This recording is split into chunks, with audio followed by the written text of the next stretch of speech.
'Twas the week before Christmas, and all through the Coliseum, fans were bored by the wrestlers. They just didn't want to see them.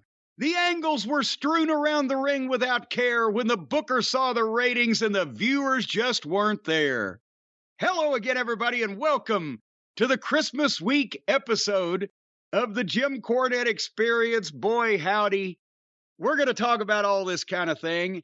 And joining me, Hawaiian Brian, the podcasting lion, the king of the Arcadian Vanguard Podcast Network, Mr. Co-host to you. He's a jolly man with a plump, fat sack. The great Brian Last, everybody. Aloha, Jim. A pleasure to be here once again, and I am a jolly man. A good week of wrestling. I enjoyed a lot of wrestling this week.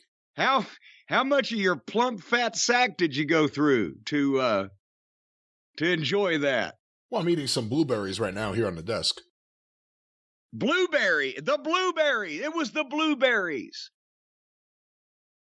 All right, Captain. It's your Queen. show. It's my show. You're going to start this again already. Well, the Christmas. Yeah, it's going to be the Christmas forecast around here in the Louisville metropolitan area is single-digit temperatures, below zero wind chills, and snow. So following the hottest, driest summer that we've ever had, we're going to jump right into the coldest, wettest winter. It hadn't stopped raining, now it's going to snow. What's up your way? We got our first bout of snow yesterday, and then it turned to rain and slush later in the day, and then it's just a mess today. I heard the Poconos are going to get 3 feet. How far are you from the Poconos? 45 minutes, 50 minutes. Well, it's going to take you longer than that if there's 3 feet of snow. How do they get 3 feet of snow and you get slush? Well, again, 45 minutes from Broadway. Well, I get plenty of snow when there's lots of snow. It's just this system wasn't here that long, and eventually so now you're backtracking. I'm not backtracking in anything. They're the Pocono Mountains. It's where people go to ski. People don't say, let me go to suburban New Jersey to go skiing. There's a reason for that. Well, it seems odd. They'd have 3 feet of snow 45 minutes down the road, and meanwhile you're out fucking sunbathing. I said 45, 50 minutes. And no, 55. So now it could be a 55. Maybe like an hour. I mean, if there's some traffic, yeah. Won't take more than 2.5. Could be 500 miles by the time the show's over with. I don't understand why, when you lived in Morristown, you didn't have the same snow that they had in the Great Smoky Mountains at the very top. I don't understand. We did. Because it was only 45 minutes of fucking way. How much snow did you say they got in the Poconos today? I didn't say today. So what day I said I heard they were supposed to get it. When? I don't know. I'm talking about the snow we got yesterday. I'm talking about yesterday. What day are you talking about? I saw it on the weather yesterday. They're going to get 3 feet of snow in the Poconos. When? I didn't care. Did they say next week? Did they say this weekend? Did they say today, right now, run, it's a red alert? There was no need for me to dig that deep into it because I ain't in the fucking Poconos. Do you have that yet down there? Where all of a sudden one of the channels here, they have colored alert days. Today's a yellow alert weather day. Today's a red one. When it's red, you know it's serious. Then the weather. Well, we don't just panic people down here. We're sensible Southern folks down here. We have different types of alerts to tell you what to look out for. We don't just, panic. Don't leave your homes. Flood the streets and fucking scream for your lives. We say, okay, there's going to be a thunderstorm coming. There's going to be snow or an ice storm or whatever the specific. Tornado. And even air quality, tornado. Air quality alerts, they've got different shades for those, but we don't just say, it's a red weather alert. Well, what? Plagues of locusts, beetles? What's going on? We need more information. That means traffic. That's what that means. Well, you said the weather. I know, but when it's a red alert day, it means everyone's going to drive like a moron. It means traffic. Well, you know, anybody... 90 minutes to get over the George Washington Bridge. That's what that means. Well, and that's on foot. It takes even longer if you're in a car. I've been across the George Washington Bridge. Anyway, and then we got the flus and the COVID and the colds going around also. It's all over the news. The hospitals are stocked up. Because now, I thought we were finished with all this handshaking and hugging and just standing next to strangers Didn't we learn our lesson? Nobody learned a goddamn thing. I'll tell you what I learned getting sick a couple weeks ago. I'm stocked up. We got food here. People won't see me out in a public environment till probably mid-February, early March, maybe at this point. But did you learn that, or did it just reinforce that? Well, I'd already learned. It seemed sensible to me. When there's all kinds of viruses and diseases and germs and things and such going about, don't fucking paw all over other people just at random. But nobody else has figured it out. Anyway, speaking of figuring things out, we do this every year. So we're not going to do it for long today, but we're going to bemoan for a second. We are coming up on traditionally, historically, for 40, 50 years or however long it lasted, the second biggest day for live attendance of professional wrestling of the year, Christmas Day. And I'm going to ask again, is anybody even running Christmas Day this year? And I don't know who it would be unless it's somebody on a very local level. Can you? I don't know of a Christmas show. And I mean, it's a good idea if you're an independent, though. Actually, I think. Well, no, it's not now because they've ruined it. But it just amazes me every year that we've gone from, tens of thousands of people at dozens of shows to nothing in this period of time.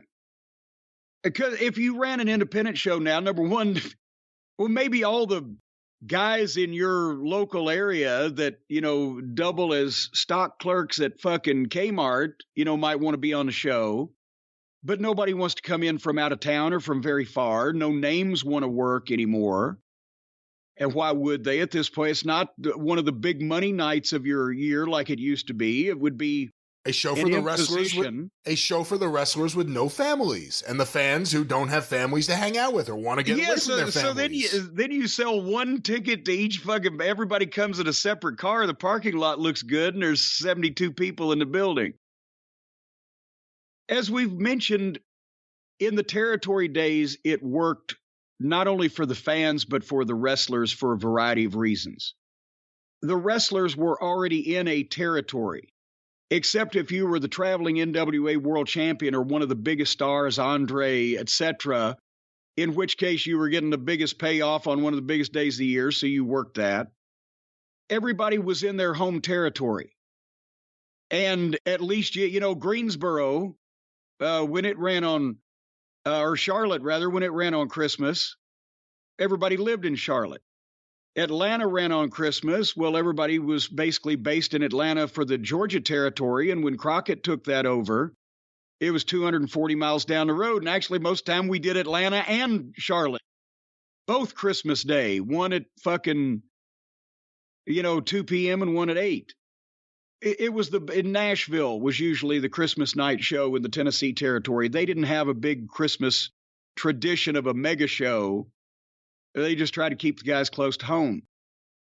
But everybody ran somewhere, and the guys looked forward to it because you could still do. Most of the time, nobody ran Christmas Eve. So you could still do your Christmas Eve, and you could even do your Christmas morning and noon, depending on where the show was, and then, get to wherever you needed to be in the territory. And the buildings were fucking packed because in those days, especially, besides Waffle House, and were movie theaters open then? Well, you weren't alive during some of that.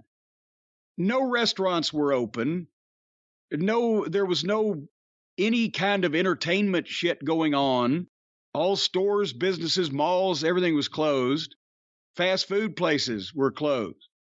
So you either, like I said, went to Waffle House or went to a movie or went to wrestling. And once that everybody opened the presents, well, then they're staring at the family sitting in the house with nothing to do. It's usually cold weather. But holy shit, the culmination of all of the big major rivalries that we've been seeing on wrestling for the past few months is happening 15 miles, 20 or 25, 30 miles or however far away from us. And we can go see it for $5 or $6 in those days. And the fan appreciation. Crockett, the 1 year they would do the fan appreciation price of $5 or $6 per ticket for everybody, man, woman, child. And Crockett did $6 tickets at the Omni and did like $70-something thousand. And Greenville, South Carolina would fucking sell out at $3. They'd give them $3 because the rent on the building there was like fucking $800 in those days. And you'd do 6,000 people.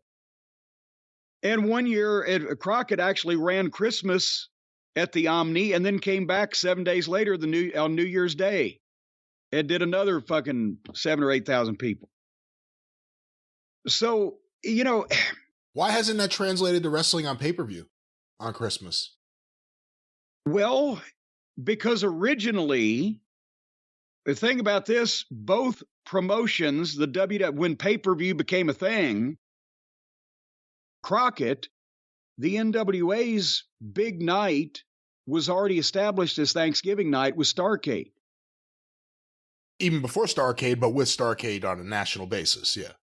Right, but I mean, that's the thing. They started Starrcade in Greensboro in '83, and that was Crockett's big show of the year. And then they expand to, you know, it was on closed circuit from the very first year. But then they expanded in '85 to the Omni and Greensboro for the live events and closed circuited to a bunch more places. So that was naturally going to try to be what Crockett first did as a big show on pay-per-view. And Christmas 4 weeks later is tough to come back that quick. And then when you think about it, Vince didn't really have a Christmas tradition, but he started the Survivor Series to fuck with Starrcade. So that because and he wasn't going to turn around and try to do another. In those days, pay-per-views were every 3 or 4 months, 3 or 4 times a year. So he wasn't going to try to do another big one 4 weeks later. And then the modern era, as we saw, the territories went away. People stopped running Christmas, and it just never became a thing on pay-per-view or broadcast like it was a live event. But I mean, you know, and we've in the past, and I assume it's on the YouTube channel, we've gone over big landmark Christmas events and the places that, you know, that did big events. They did them in the AWA. They did them in, you know, for years at Dallas Reunion Arena would sell out Christmas night, you know, 20,000 people or whatever. I was on that one in 1984. It was a $188,000 house on Christmas night in Dallas. So how about Christmas night 82? That's the night of Flair carrying the cage, the beginning of the Freebird feud. And also that's the night where Santa Claus turns on Dusty and Dusty has to retire and he comes back as the Midnight Rider. Yeah. And because again, those were big shows in themselves and they took advantage of a big crowd being there to see them to do another even more shocking thing that would start the next program or the next feud or the, you know, next rivalry or whatever. And then they were off and running because all those people that are already willing to buy a ticket had seen that hot thing and had to watch TV and then were going to get sold the next show. So that was the way they kept things moving. And I mean, the guys today, it's lovely for them because they don't have to travel somewhere on Christmas or, you know, take bumps on Christmas or whatever. But again, that's the thing. It's like now everybody's like, oh, the terrible life of being on the road. We work, gosh, sometimes 2 or 3 days a week. Between 1982 and 1995, I had 2 Christmas days off. And one was in 1990, I just quit WCW. And in 91, I hadn't started Smoky Mountain yet. And then the next year, we started running on Christmas night. And I was booking myself on Christmas night. Me and the Midnight we'd do Greenville. I think 1 or 2 years we did Greenville in the afternoon, South Carolina, ate at Waffle House, and then we're at the Omni, you know, that night at 8:00, and that was Christmas dinner. But with a Thanksgiving or a Christmas, would they have been as successful as they were? I mean, I know the answer already, but I'm asking just to get the dialogue going because it's a silly question. Would they have been as successful if they were just standalone events, not in a city that was run at a minimum 25, 26 times a year, maybe 52 times that year, regular fans used to coming, have relationships with other fans there because they all come to the same building every week. That's a big part of it too, right? Well, yeah, and again, when I was just a fan as a kid at the Louisville Gardens, you were there 52 weeks a year, and everybody at the first 3 rows on each side of ringside were reserved by the same people every week for years. And so you knew where everybody not only was sitting, but if they didn't show up, you were worried. Oh, shit. Oh, grandpa must be sick or whatever. So at the Christmas week show in Louisville, and it was like that at a bunch of different places in different territories, the regular fans would bring each other Christmas cards and or bake cookies and or exchange, oh, Carol isn't here yet, but I'll just put her card on her seat because she's supposed to bring me a picture of Tojo. It was the social event. And when you had, in Louisville in the early days, we mentioned when it first caught on, they were doing 4,000 or 5,000 people a week or more regularly. So all of those people then over a period of years sitting next to each other and near each other would talk and get to know each other and blah, blah, blah. But that was their week social outing, and it was different generations.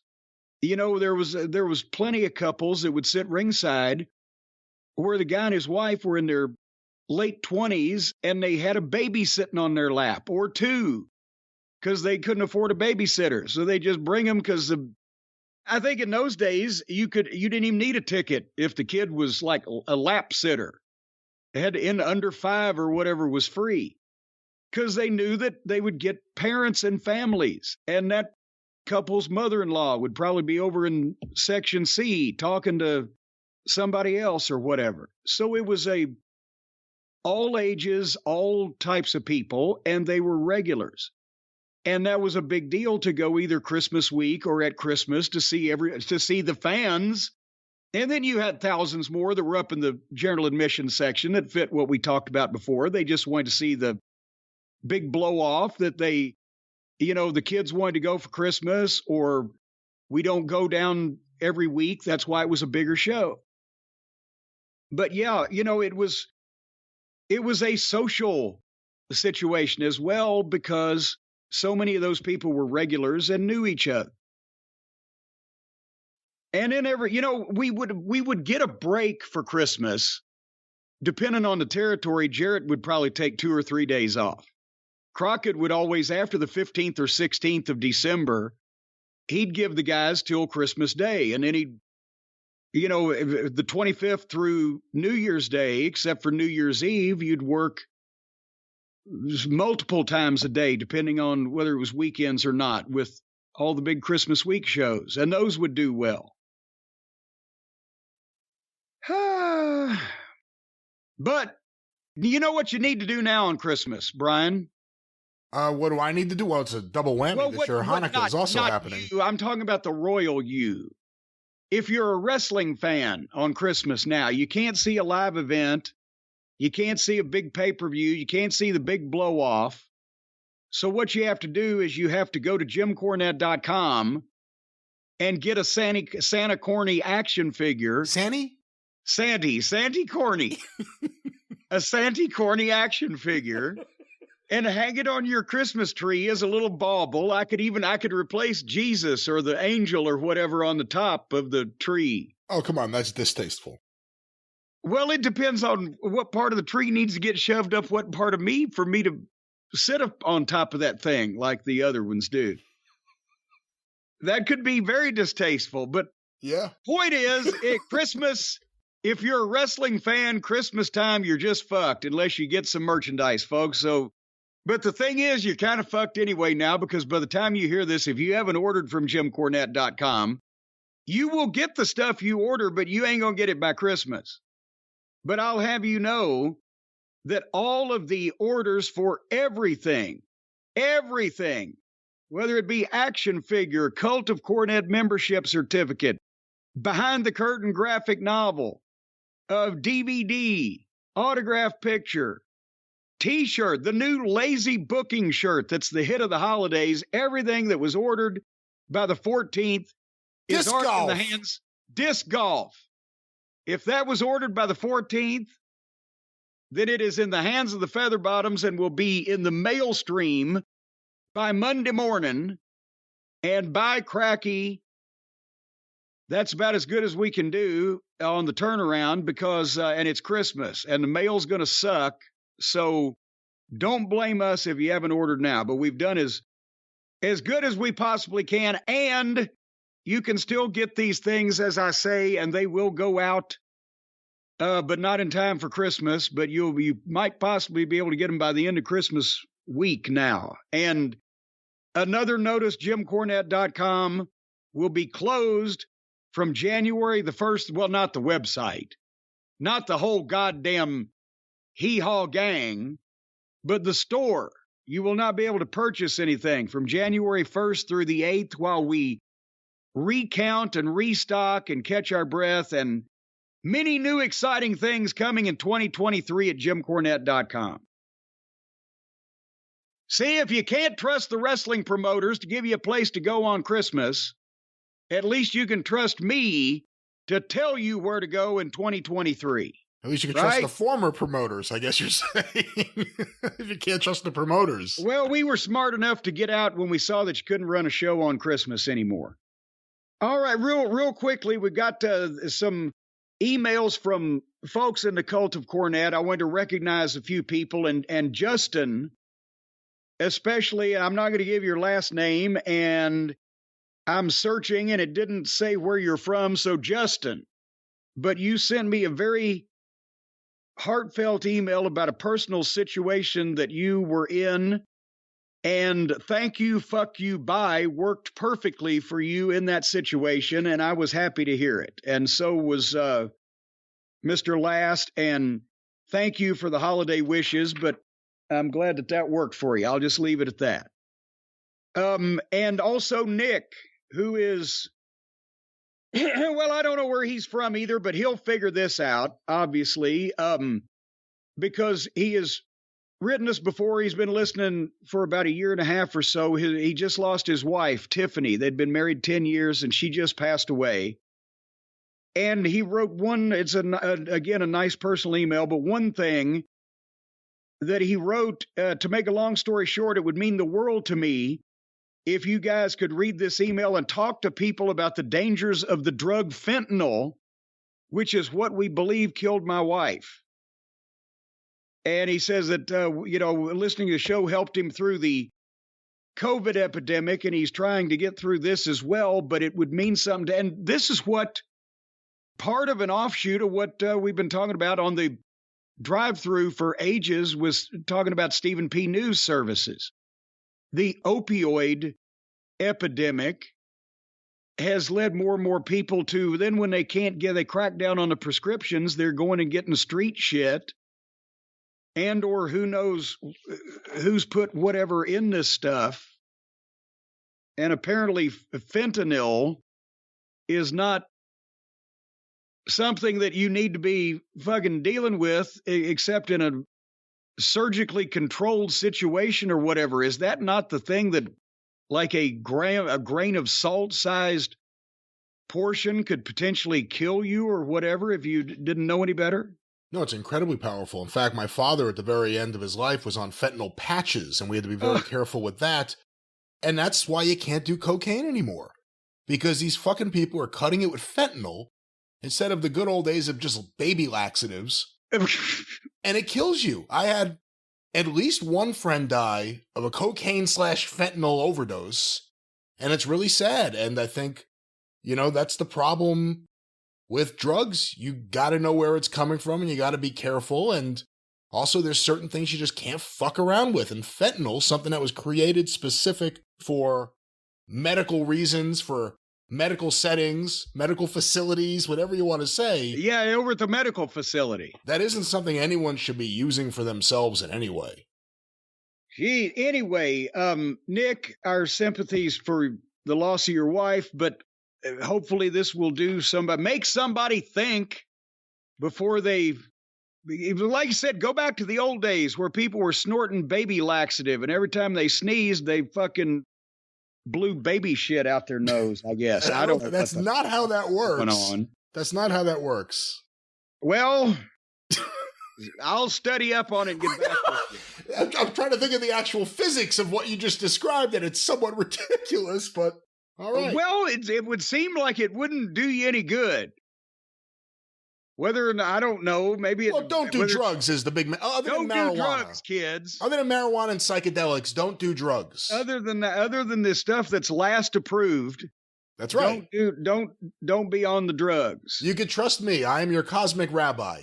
Only marijuana or psychedelics. Yeah, whether it's diarrhea out your nose or whatever the case may be, it won't be good.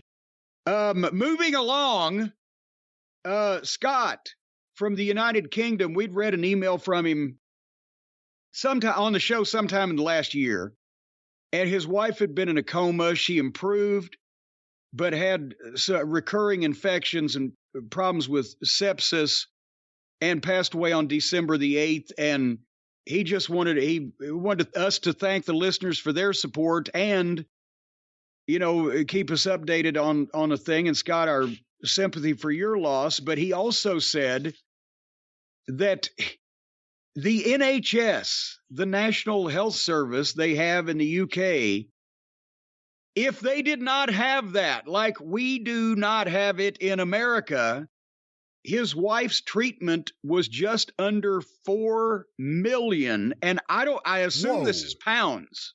Yeah. Which is, but which would even be in the United States. Last time I was over there, I know things are $5 or $6 million. He didn't pay if he had to pay, which he did not, because they got their shit figured out over there. But anyway, Scott, again, we're sorry to hear about that. And one more from JT, and he lives in Morristown, Tennessee. So I won't give his last name also. He might be the only JT in Morristown. It's still a small town. But he wrote, it's a long email, but there's some stuff. I lived in Morristown. I know some of the people involved, and it reminds me, we were talking just a minute ago about the fans that went to wrestling and the loyal fans and the regular fans in the old days, the territory days. He had a bunch of them in his family. JT says, over the past several years, I've lost so many people close to me. It seems like they were all tied to my love of wrestling. My mother battled stage 4 cancer for years before dying from a stroke this year. In years previous, I lost 2 brothers, one to suicide, one to an early heart attack. My grandmother, who raised me after my mother began dating an abusive gentleman, passed away at 96 after I'd spent years and even skipped going to college to take care of her and pay her back for how well she treated me. My dad passed away when I was a toddler, and my only memory of him is watching WCW Saturday Night and holding the Surfer Sting doll that he bought me. My mother was a huge fan of East Tennessee wrestling in the 70s and 80s. She had a vivid memory of visiting a wrestling show while pregnant with my oldest brother and seeing Ric Flair get his trunks pulled entirely down to his ankles while trying to escape from a cage. I remember that spot. She'd light up and laugh until her face was red remembering it. She also worked at the Hillbillies Cabin here in Morristown, which was a popular place for wrestlers to stop and eat in those days. She had funny stories about Mongolian Stomper and how he'd stay completely in character with the staff. He always ordered his steaks raw. But apparently... Well, that really is keeping it kayfabe. But apparently that was common for a lot of the guys. I'm thinking he means it's common for a lot of the guys to stay in character, and he just kind of jumped ahead, because I don't know the guys ate a lot of raw, but that's... Hey, Stomper in East Tennessee in the 70s had to fucking kayfabe. Anyway. Hold on, though. Okay. Because why is he in the restaurant? Does he walk in the restaurant thinking, I hope there's no one there so I can order a nice omelet? I don't. And then like if there's a couple of people, he's like, raw meat. He just gets it and walks out. Archie, with Archie, you couldn't be sure. He was a very convincing individual. Anyway, this is another thing that makes me realize this is true. On the few occasions she saw Flair eat there, she noted that he always covered everyone's tab. She used to get tickled at me wrestling my little wrestling buddy and would camcorder my matches, and she always rented the latest pay-per-view VHS for me when she could. The brother we lost to suicide was the biggest Ric Flair fan in town. He collected wrestling figures and probably had the biggest collection in East Tennessee. When I was little, we'd play a game where one of us would beatbox a wrestler's theme song and the other would try to guess it. A week before he decided to leave this world, he let his kids open all the wrestling figures he'd collected, except for a few that would help pay for their college. And they had the world's largest action figure Royal Rumble in history. I'll always remember our car rides listening to WWF The Music CDs and still listen to them to this day. My grandmother was probably the longest tenured wrestling fan of them all. Jim, your stories about Mama Cornette remind me a lot of her. She was a teenage girl in Tennessee during the Great Depression, raised in Mooresburg, which says a lot if you know where that is. And I cannot imagine Mooresburg, just like I said about my mom's hometown outside of Corbin, Kentucky, over in Duck Run. I can't imagine Mooresburg, Tennessee in the 30s, in the Depression. She and my grandfather, who I never got to meet, watched wrestling from the time they got a TV in the late 1960s or early 1970s. She watched wrestling and believed it was real until the day she died, and none of us had the heart to ever let her know it was a work. She was infamous for getting worked up about wrestling just like my grandfather. Once my grandfather made my aunt leave during a pay-per-view because she called Ric Flair old and said he didn't have a chance against that young newcomer Sting. She would curse out Vince McMahon, or McMahon as she'd call him, during his heel days, and had somehow convinced herself that John Cena is the reason that all the members of the military get free WWE tickets. When a match got hot, she'd start leaning with the punches and even throw a few herself, which was a sight to behold for a white-haired lady who didn't break 5 feet tall. I learned so many old country lessons from her, and I'm probably the only person under 30 who immediately understands every weird country saying thrown out there on the podcast. Us Southerners are different. We sleep on pillars and hang pictures on the wall. When I think of my family, especially my dad and my grandmother, it helps to know that we all shared such a love of wrestling. I think of all the wonderful memories that wrestling gave me with the best people to ever be in my life, and in some ways it feels like the strongest tie that binds. And that kind of JT from Morristown, that very nice.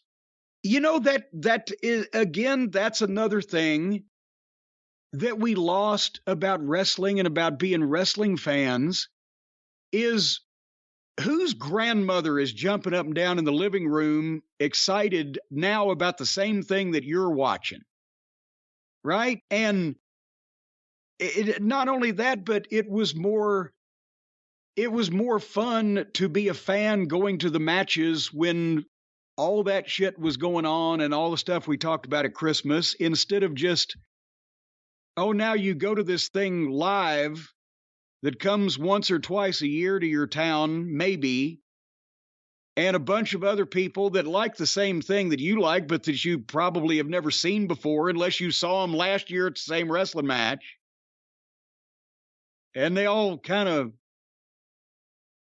look like you and act like you. Just bleh. You know, it does bring up the interesting discussion about how many women got hooked on wrestling from the beginning of television up until the end of the days when people got their first television, like they did here in the late 60s or early 70s. You don't have too many options. You start watching wrestling, you start enjoying wrestling.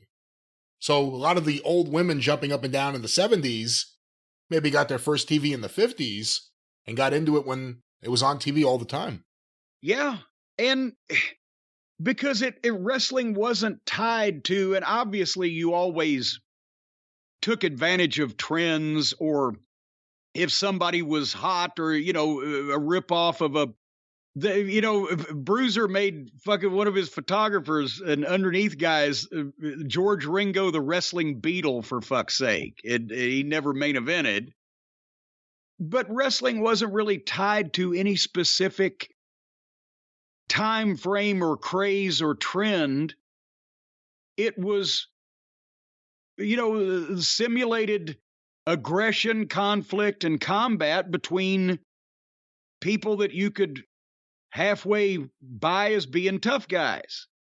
And just whatever period of time that was in, that's what those guys looked like, because they were regular members of the population. Well, not regular members, but they were of the population at the time. And that's why we've mentioned that in hindsight, maybe ECW, the television, didn't age that well because Paul leaned all the way into this. This is everything everybody likes right now. But wrestling was always multi-generational because it was people that you liked mad at people that you didn't like. And then so we have whittled and boiled this thing down to where that the only people left that enjoy it are the people that know that everything's bullshit, and they're just watching for the love of the art, which is a minute portion of all these people that just love to get into this shit when they could actually sit back and halfway imagine these guys were serious without having to try too hard. It's hard to be a fan and get into that kind of wrestling when no one presents it, when not one of the shows is completely serious from beginning to end. Well, and I mean, has the horse left the barn, cowboy, long ago in terms of, ever getting anybody to even, I mean, they'd still, look, now it's the serious phony program instead of the stupid, silly phony program, but at least it wouldn't insult people's intelligence. We're never going to get these numbers of people back because we've shot ourselves in all of our feet. But you can start building towards the future. You could still make something a little more goddamn appealing to more people out of this than what they do, but everybody wants to be a jolly joker, as Nikolai Volkov used to say. Oh, the jolly jokers. See, whether it's Mid-South or whether it's Florida, and those are the two best examples, and look at the commentary. The commentators and the commentary are a big part of the story here. They presented the wacky world of wrestling like it was a legitimate sport. They didn't talk down to the audience. They didn't laugh at the stuff they were seeing on TV. They treated everything, and even some of the stuff that was ridiculous, serious, and it existed in that world where everything else on this channel is serious. I know everyone says this is fake, but I can get into this.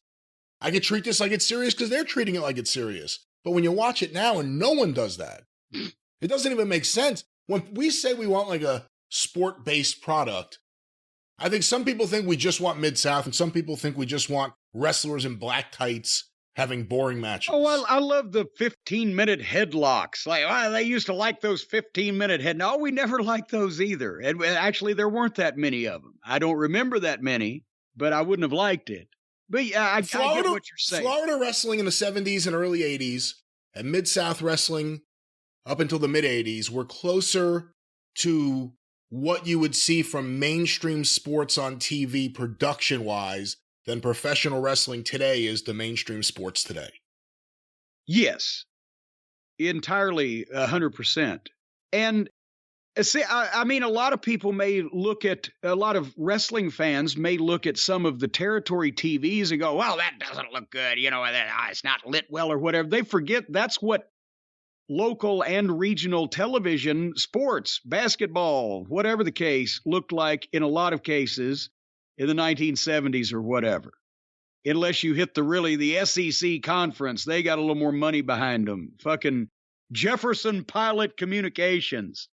They were a big deal in the Carolinas. They started out doing regional sports. But the as you said, the tone and the presentation and the attitude that was taken was not only serious and legitimate with what was going on, but everybody didn't have to be a goddamn dancing bear. Sometimes every once in a while, you just had a regular wrestling match just to establish your baseline. And the announcers didn't have to be personalities. They were the salesmen. They were selling the brand new sports car or the, flashy fucking new appliance with all the bells and whistles, but they were just the analysts. They didn't have to, there was no, and again, there's a rule of thumb and there's a reason to break it. The heel commentator in the case of Jesse Ventura or Jerry Lawler or Jim Cornette, that was great, but the days before the heel commentator was expected were actually better for getting the points across, because it became a thing where now we just have to have one, whether they're any good or not. And that kind of, sabotaged wrestling announcing for some time. And they play a role now. Jesse Ventura was flamboyant, but he wasn't silly. He treated it real. He cared about his credibility. Piper, who really... Piper and George is a different kind of announcer than any other heel commentator ever, and it's one of the best things he ever did. And he kind of, because people forget that he was before Jesse at doing, they had a guy that could talk like that and off the cuff, as they say, and a perfect foil for Gordon Soley. So they put him in there to enhance the wrestling angles they were going to do with him. And it started working, and they kept him there. And then Oli. Right. Well, and then I was right as it was about to get good, then, it fell apart. But nevertheless, I love how respectful he always was of Gordon Soley. Mr. Soley. Mr. Soley. And he wasn't really a heel just on everybody's side for no reason. He was Roddy Piper, and he liked his friends and etc. But that was 2 years before Jesse, because I remember flying back from, I think I'd made some type of shot for Watts and was on the way back to Dallas, or maybe I was still working for Watts late 84, and I was coming back from a vacation home, which I think I had one of them that year for 3 days. I would guess, based on what I think you're about to say, would be after that, late 85 or 86. Well, then maybe it was Watts, Dallas, or whatever, but I saw Jesse in the airport. Do you remember me telling you this? Yeah. He's coming down one way, I'm coming down the other way, and I'd been driving him around in Memphis 2 years beforehand, so he knew who I was. And I said, Jesse, what do you do? That's when he had those blood clots and had to stop wrestling, or for the most part, or whatever. He was out for a while. And he said, well, I've had the blood clots from Agent Orange in Vietnam, I think. Oh, geez, that's terrible. But I'm just coming back from Stamford. I've done commentary on a bunch of Titan tapes. I think that's what I'm going to start doing, And then boom, and then it becomes Jesse Ventura, the heel color commentator. Yeah, but he was also doing, in the early days of Coliseum Home Video, he was also doing voiceovers, like at the end when they would preview upcoming, Jesse Ventura here and tell you about the best of the WWF Volume 25 or whatever. He was doing that too. But anyway, where were we going with that? Just the tone of a show. And appearance is everything. And my God, it just hit me also watching the shows this past week. More guys today, more of the talent, more of the wrestlers look like they're in shape than ever before, and fewer of them look intimidating than ever before. More of them look like they train constantly, and fewer of them look like they could fucking whip a wet paper bag. You were scared of fucking, I would say 80% of the heels in the territory days, even a grown man could reasonably be scared of if there was an issue. And today, I don't even know which ones the heels are, and practically none of them intimidate me as a senior citizen. That may play a big part in not only just the overall popularity of this thing, but also where the women have fucking flocked off and left when the women in the 80s outnumbered the men in the audience. And I don't see that anymore. Anyway, should we move on with today's program, Brian? As soon as it became people promoting wrestling for themselves as opposed to what fans want, that's what you started getting. Well, I understand what the fans want. Not you. I'm not talking about you. No, I was in the middle of a sentence. I was a pause, not a period. And this was more of a segue. I understand what the fans want these days is the people who are responsible for firing Mandy Rose to be strung up in a town square. That's what I understand the people want these days. Are you believing this controversy. I stand with Mandy Rose and give Mandy Rose her job back and whatever the hashtags are, and people carrying signs and pitchforks. Like they fired Mother Teresa. Yes, how dare you people? And we talked about this because we heard about it actually while we were doing the drive-through this past week, right? Or 2 days ago. It was in the middle of the drive-through. You said in the middle of it. News. I said, "Oh, breaking news here. I just see this on the Twitter machine." And it's still, she trended and all that good stuff, and people are up in arms about this. And it's like they fired, the proportion of response is like they fired Steve Austin in the middle of the Attitude Era suddenly. Like, how can they do this? And it goes to show that as dedicated as the young teenage girls used to be to Ricky Morton and Robert Gibson, the Rock and Roll Express back in the 1980s, the grown adult, single, and sometimes even married men in their 30s and 40s that are just as dedicated to young Mandy Rose. Hey, can I ask you a question?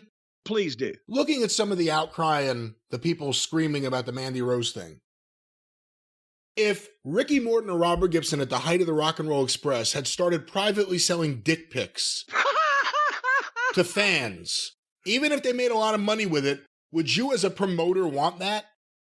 Well, first of all, here's the thing. Robert Gibson wouldn't have been able to make a fucking dime selling dick pics, because by the time he paid for enlargements that size and got one of those wide-angle telephoto lens and a professional photographer to be able to capture Junior all in one fucking frame, he would have spent so much money he'd be in the hole forever. Well, it sounds like he can make some money right now if he needs it. I'm telling you, did you ever see him do the wristwatch? I have not seen anything with Robert Gibson's penis ever. No. Holy mackerel, the wristwatch thing, he could take it. Now, I mean, it didn't require any manipulation, and of course, it was just in the state that it usually hung around in to be able to do this, so there was no arousal going on. But he could take the far end of it and wrap it completely around his wrist and meet it on the other side like a wristwatch. That's before anything was done to put any blood in it, I guess. Nevertheless, no, as a promoter, this was a side topic I didn't expect here. As a promoter, you would not know if they had been, for money, marbles, or chalk, selling pictures of their penises to the general public. I think Jim Crockett or Bill Watts or whoever would have shut that shit down pretty quick. And I was about to say, look here, I joke with some of the more dedicated female wrestling fans of today. I mean, some people choose not to close their mouth when they breathe, and that's fine. It's up to the individual, how they best take oxygen into their bodies. But nevertheless, the response, Mandy Rose was the female champion of NXT. It's not like they fired Becky Lynch or Charlotte Flair or Ronda Rousey. But Ronda Rousey, by the way, there's a fucking candidate for just moving out the door. She's been lackluster. Mandy Rose probably been putting more oomph into her shit than Ronda Rousey has, but it's still not like this girl has ever main evented a major show or had, scores of people buying tickets to see her. Apparently they've been subscribing online in large numbers to see her, but there's no middleman there. She's getting all that directly, which is why we suspectified that she said, well, I can take bumps and have these girls land on my head, or I can just swim around in the pool and take subscriptions on the internet. Who's the fucking mark, right? So, but I'm not knocking her. She's not a major star. But the level of controversy from her dedicated fans was all about the double standard. And we talked about this on the drive-through. I will summarize. Yes, 20 years ago, WWF had a deal with Playboy, and they were a more adult product, and they were dealing with Playboy and doing all the blah, blah, blah of the Attitude Era. And that's fine. But then they made the decision as a company to move away from that And now they're hooked up with different kinds of sponsors and different kinds of fucking business that they're doing. And they want to do business with Disney. And it's 20 years later, and people are touchier in the overall public about all kinds of shit related to sex. Even if people are having fun doing it and not having a problem with it, they're still touchy about it. So now it's not a double standard from what you were allowed to do 20 years ago than what you are allowed to do now in the same company. It's changed. It would be a double standard, as we made the point, if somebody right now was allowed to do a thing that somebody else right now in the company in the same or similar position or job was not allowed to do. And that sometimes goes on, as we've heard. But this doesn't seem to be that instant. But I got to be honest with you, Brian. I saw people were kind enough to tweet a few things, and she's swimming around in the swimming pool, and you know, the itty bitty titty committee is you can see the girls there, but the water's in front of them. She's covered by blue water. It was as opposed to all those other colors of water people all those other, well, you can sometimes you have purple water if she was swimming in a toilet and you had the tidy bowl, or it could be clear water. She was in a pool. She wasn't in the, if she was in a lake, it might be green. See, the point being, she's in the pool. It wasn't even, she was under the water with her nakedness of her breastages. It was tastefully done, as they say, candid photography.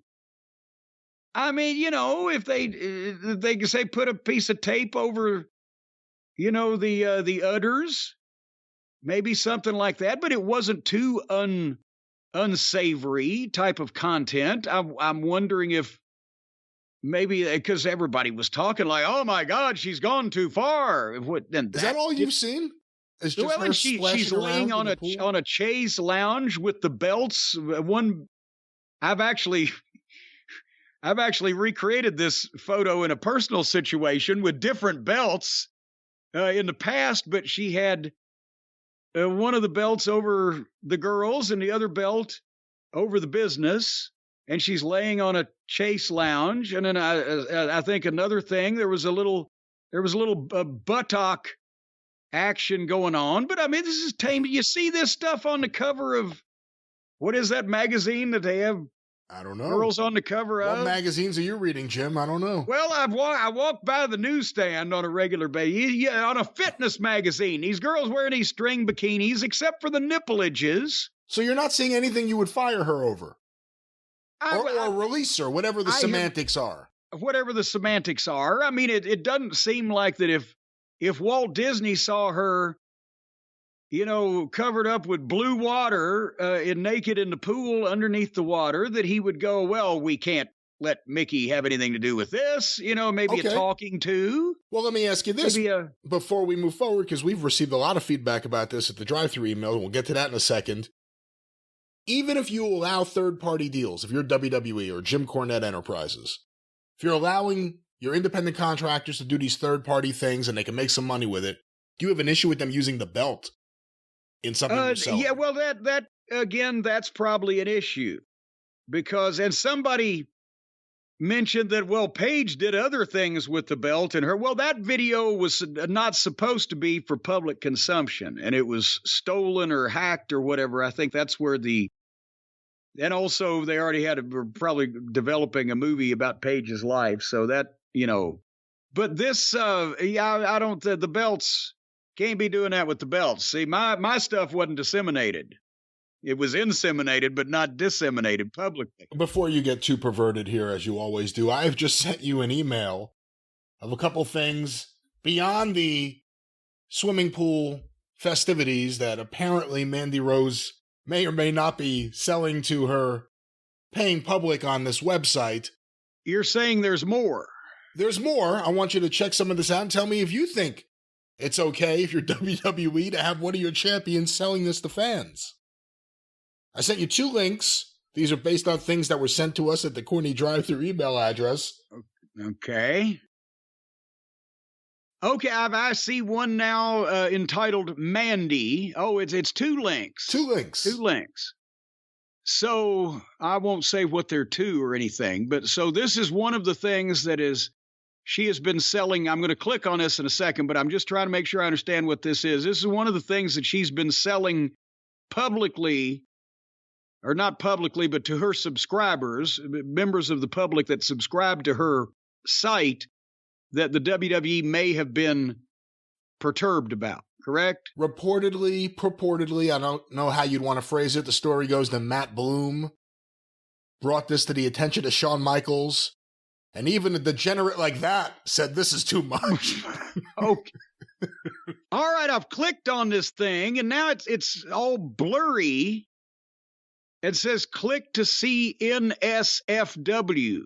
What is that? Another wrestling federation? No, it's not a wrestling federation. No, Nova Scotia Federation of Wrestling. Not safe for work. Well, I'm at work here, but I'm safe. Can I click on this now? So this is a slow developing bit. Click on it, yes. And well, that's. Well, and there's a little, if you notice on the right side, you can go to the next photo. There's 3 photos there. Well, but hold on here. The thing is, now, she's in the shower and she's not alone. He's a gentleman's behind her, and she's got her hands over the business, as we said, and his hands are over the girls, and there's nobody's face involved here. So how do we know that's Mandy Rose?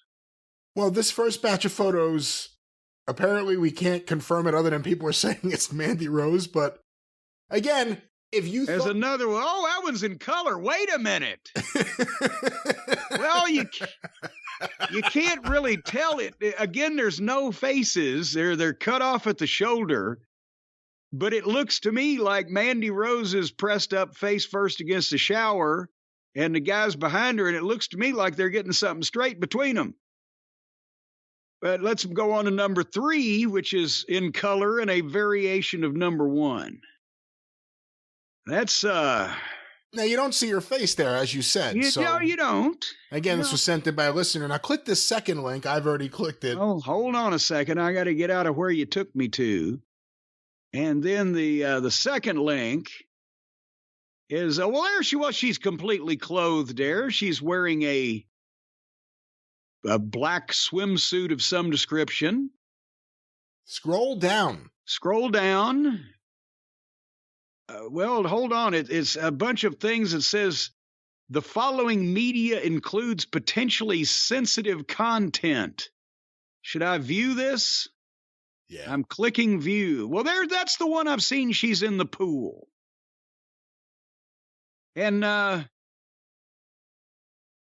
golly, that was only 5 seconds long. She just is in the pool there. By the way, that's a different pool video than the one I saw, but go to the next thing. Well, now, wait, now the next thing is she's got whoa.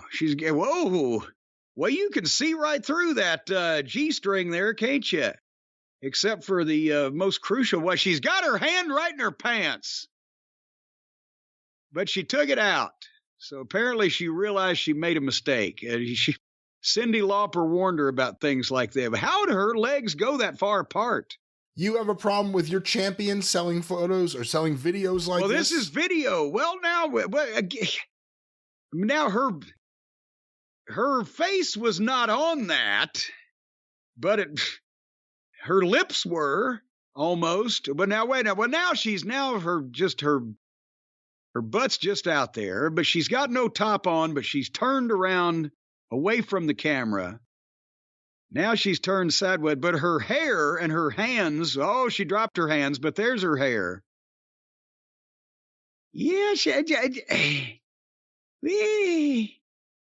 I'm not sure this Disney would, now she's wiggling her buttocks. And there's a kiss blown at the camera. But I understand now this is $30 a month. What is her service? What actually?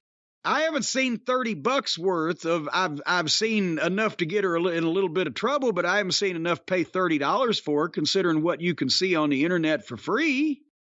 I think you underestimate how many people are willing to burn their own money. But what you're also, I don't even know what I was going to say, actually.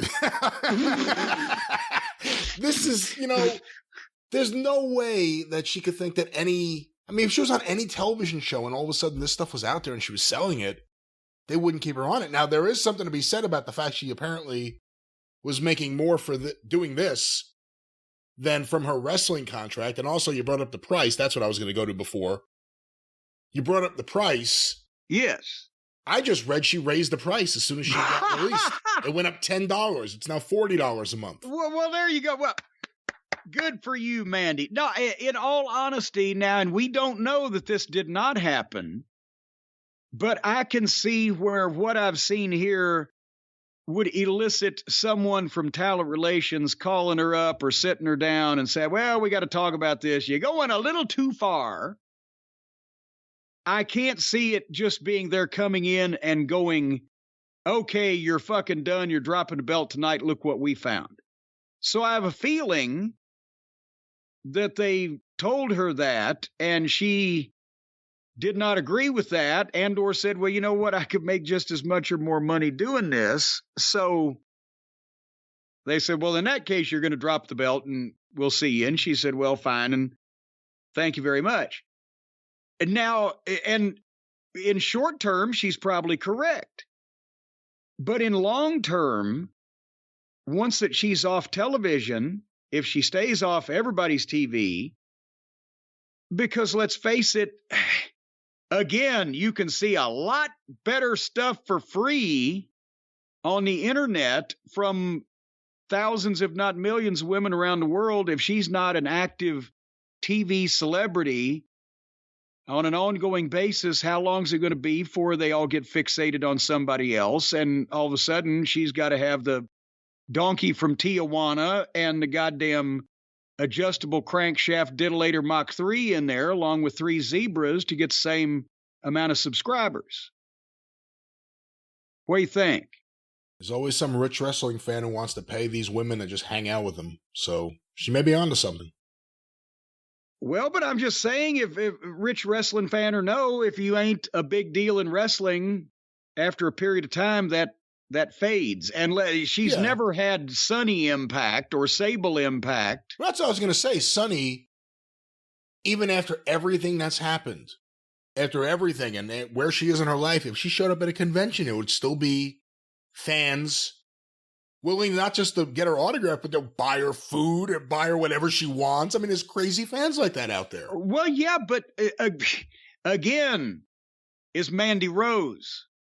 Sunny was the hottest woman in the company at one time when they had 5 times as many viewers.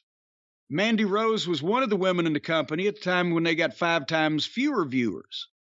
So, and she, for a shorter period of time, she's been, involved. So I'm saying short term, yes. But over the long period of time, people will move on to the next thing if she's not careful. But AEW would be perfect.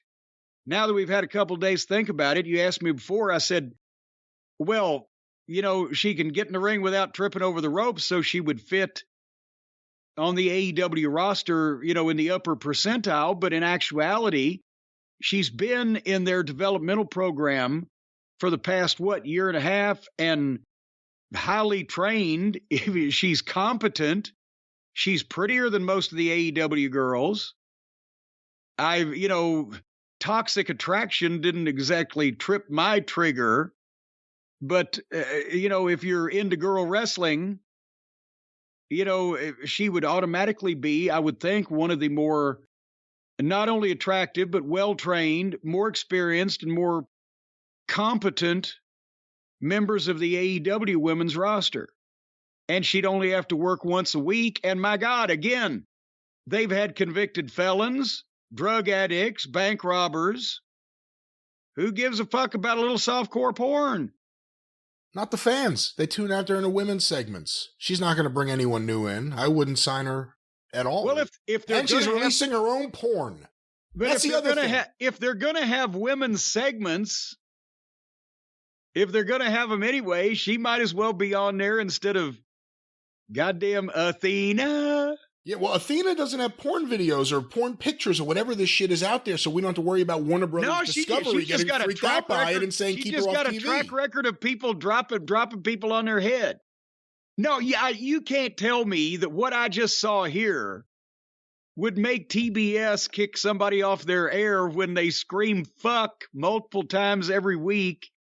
And again, if the goddamn convicted felon using a pizza cutter on another guy's head in juxtaposition with their Domino's commercial didn't get him kicked off the fucking air, I don't think a few nipples is going to get him kicked off the air. It's more than a few nipples from what we just saw here, and that's only what we saw here. I'm sure there's plenty of people that have private stuff that they haven't released publicly out there. Private?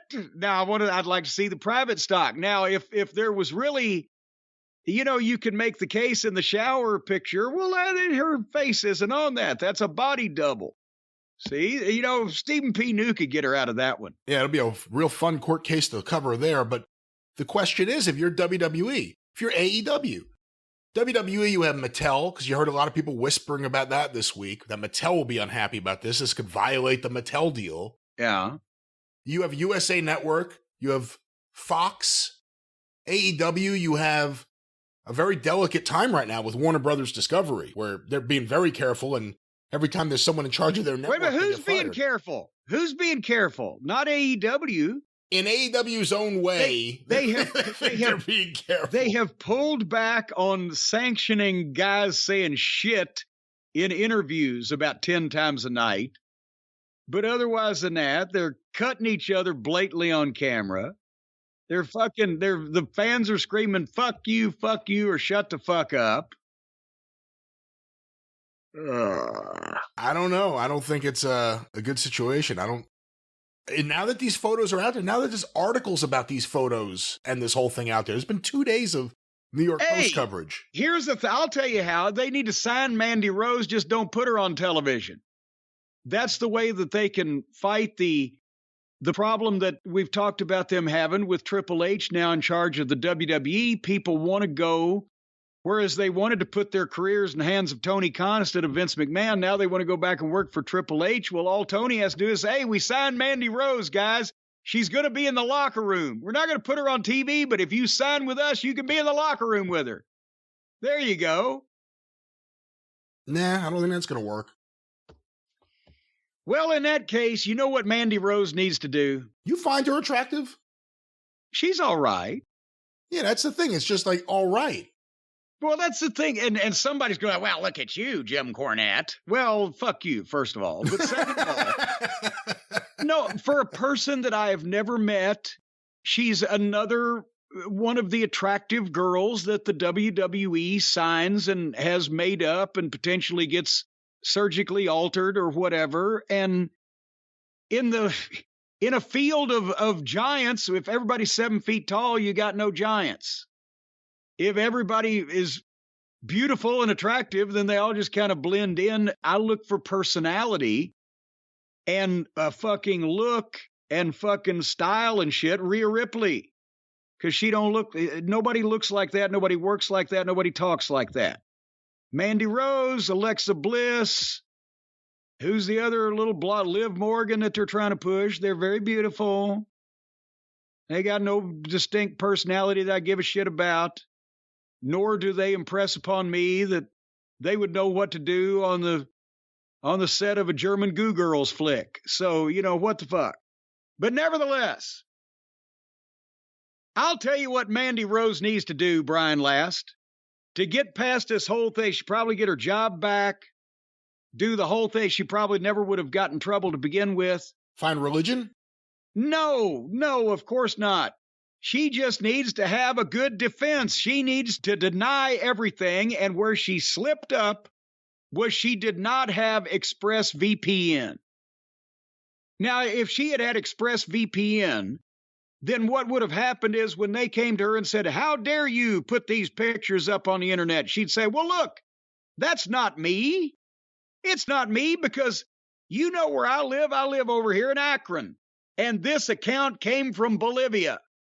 It's clearly a body double. Clearly somebody surgically altered to look like me to capitalize on my fame and get me in trouble. But as you can see, it did not come from my web address. It came from Bolivia or from the Mutia escarpment in the darkest jungles of Africa. Because that's what ExpressVPN could have done for her, Brian. Can you see where I'm going with this? I think it's actually a pretty smart plan. She could say, you can't fire me. My face isn't there. You know where I live. These photos came from South Africa. That's right. And because everybody knows the internet service providers are keeping an eye on you, and the internet service providers like AT&T or Verizon or Spectrum, those crooks, well, they're all hooked up with all the other evil corporations and companies like the WWE, so they're keeping track on you, or keeping track of you, and sharing the information. The internet service providers, once they get those people installed in your walls where they hear everything that goes on in your house, and then they come out at night with Polaroid cameras and take pictures of your computer screen so they know what you've been doing on it. And they report that stuff right back to not only the government, but also all the advertisers, and also all the big drug dealers in Colombia, and also the WWE. But if Mandy Rose had had her home porn site hooked up through ExpressVPN, they would have rerouted that signal through an encrypted server. And that actually, the encrypted server this week is a guy named Matthew. He was a hell of a guy. No, it's not a server like a human being, like the server at the restaurant. He was a hell of a guy. He worked over at Carrabba's. He was a server there for a couple of years, but he got hit by a truck last week when he was trying to cross the road, and they encrypted him. So what ExpressVPN does is they route your signal through the cemetery, run it through that crypt, and then send it out someplace else. And that way, if anybody tries to track down where your signal came from, they'll have to deal with a dead body. I'm not going to argue with you this time. You broke me this time. They encrypted him. All right. They encrypted him. It's a law. They've got to encrypt you within 72 hours after you pass away because of the health issue. There's a smell. And folks, ExpressVPN's app, which is what they call the crypt, works on all of your devices. So whether you're on your phone, your tablet, your laptop, whether you're just laying around the crematorium getting ready to get hot, whatever, you're protected. And ExpressVPN is super easy to use. You just got to tap one button to turn it on, just like Mandy Rose on her internet site. Tap one button, turn it on, and you're instantly protected. There's actually an entire lifetime supply of condoms that comes with an ExpressVPN membership. You get no condoms. There are no added bonuses. Well, not that you can talk about on the air. But anyway, if you don't want people searching through your late night naughty searches this year or any other year, get ExpressVPN. Go right now. Do it now. Well, don't stop listening to us. Let's do it at the same time. Can you walk and chew gum at the same time? Continue listening to us, but go right now to expressvpn.com/JCE, and you're going to get 3 extra months of protection for free. That's expressvpn.com/JCE. 3 months extra for free, and nobody's going to be able to figure out what you're up to, whether it's the overthrow of a government or you're just tossing yourself off. ExpressVPN.com. All righty then, Brian, I know you've been busy. It's been hectic lately. It's the holiday season. You've got children. Many of us don't have 3 hours of our life to devote to WWE Monday Night Raw. Apparently more than ever before, do not have the time to devote to Monday Night Raw. And some of the listeners have said, well, Cornette, you blister AEW. Why don't you blister the WWE as much as you blister AEW? So I'll try. I know you didn't watch it, but did you even read the recap of what they presented for 3 hours on this past Monday night, Brian Laster? Are you going as completely ignorant as usual? Completely ignorant about Raw as usual. All right. You know what? I'm not a big fan of the Johnny Gargano era. And for the little bits I was able to watch Raw previously, now I just don't want to watch it at all. And I'm happy that we don't have to review it. Well, we don't have to, but I want to keep the people up to date. Because apparently now Raw is tanking in the ratings. All the wrestling programs from everybody are starting to tank in the ratings. I figured, well, let's just see what they presented. And I went to pwinsider.com. Fine website. Mike Johnson and Dave Shearer, our friends, as well as the fellow who wrote this recap is named Richard Triunfo. I may have mispronounced that. But at any rate, the opening match was Bayley versus Alexa Bliss in a number 1 contender match. Now, before this, Becky Lynch had pulled Io Sky off the apron and sent her into the apron. This is the recap. And then Becky posted Dakota Kai and then threw them all out and chased them all away. And then they started the match. And apparently, from what I see of the recap, it was a very lengthy match, which ended, imagine this, with Alexa Bliss winning, this little 90-pound, but she's going to be hooked up with Bray Wyatt. Because now Bianca Belair gets in the ring and offers a handshake to Alexa Bliss. And Alexa Bliss wants a hug. And then it says the Bray Blipvert goes off. Is that what they're now calling when the screwy videos pop up on the screen, I wonder? Well, maybe not officially, but sounds well, like whatever, immediately Alexa grabs Bianca and goes to give her sister Abigail. And here is the recap of a viewer watching the program.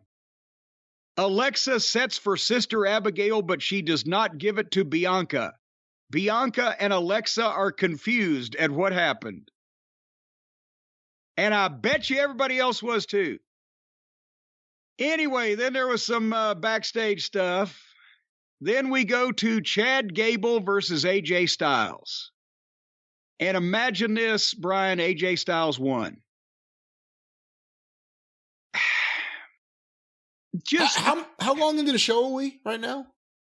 Well, it doesn't have timestamps, but I bet you we're about 40 minutes in at this point, it looks like, from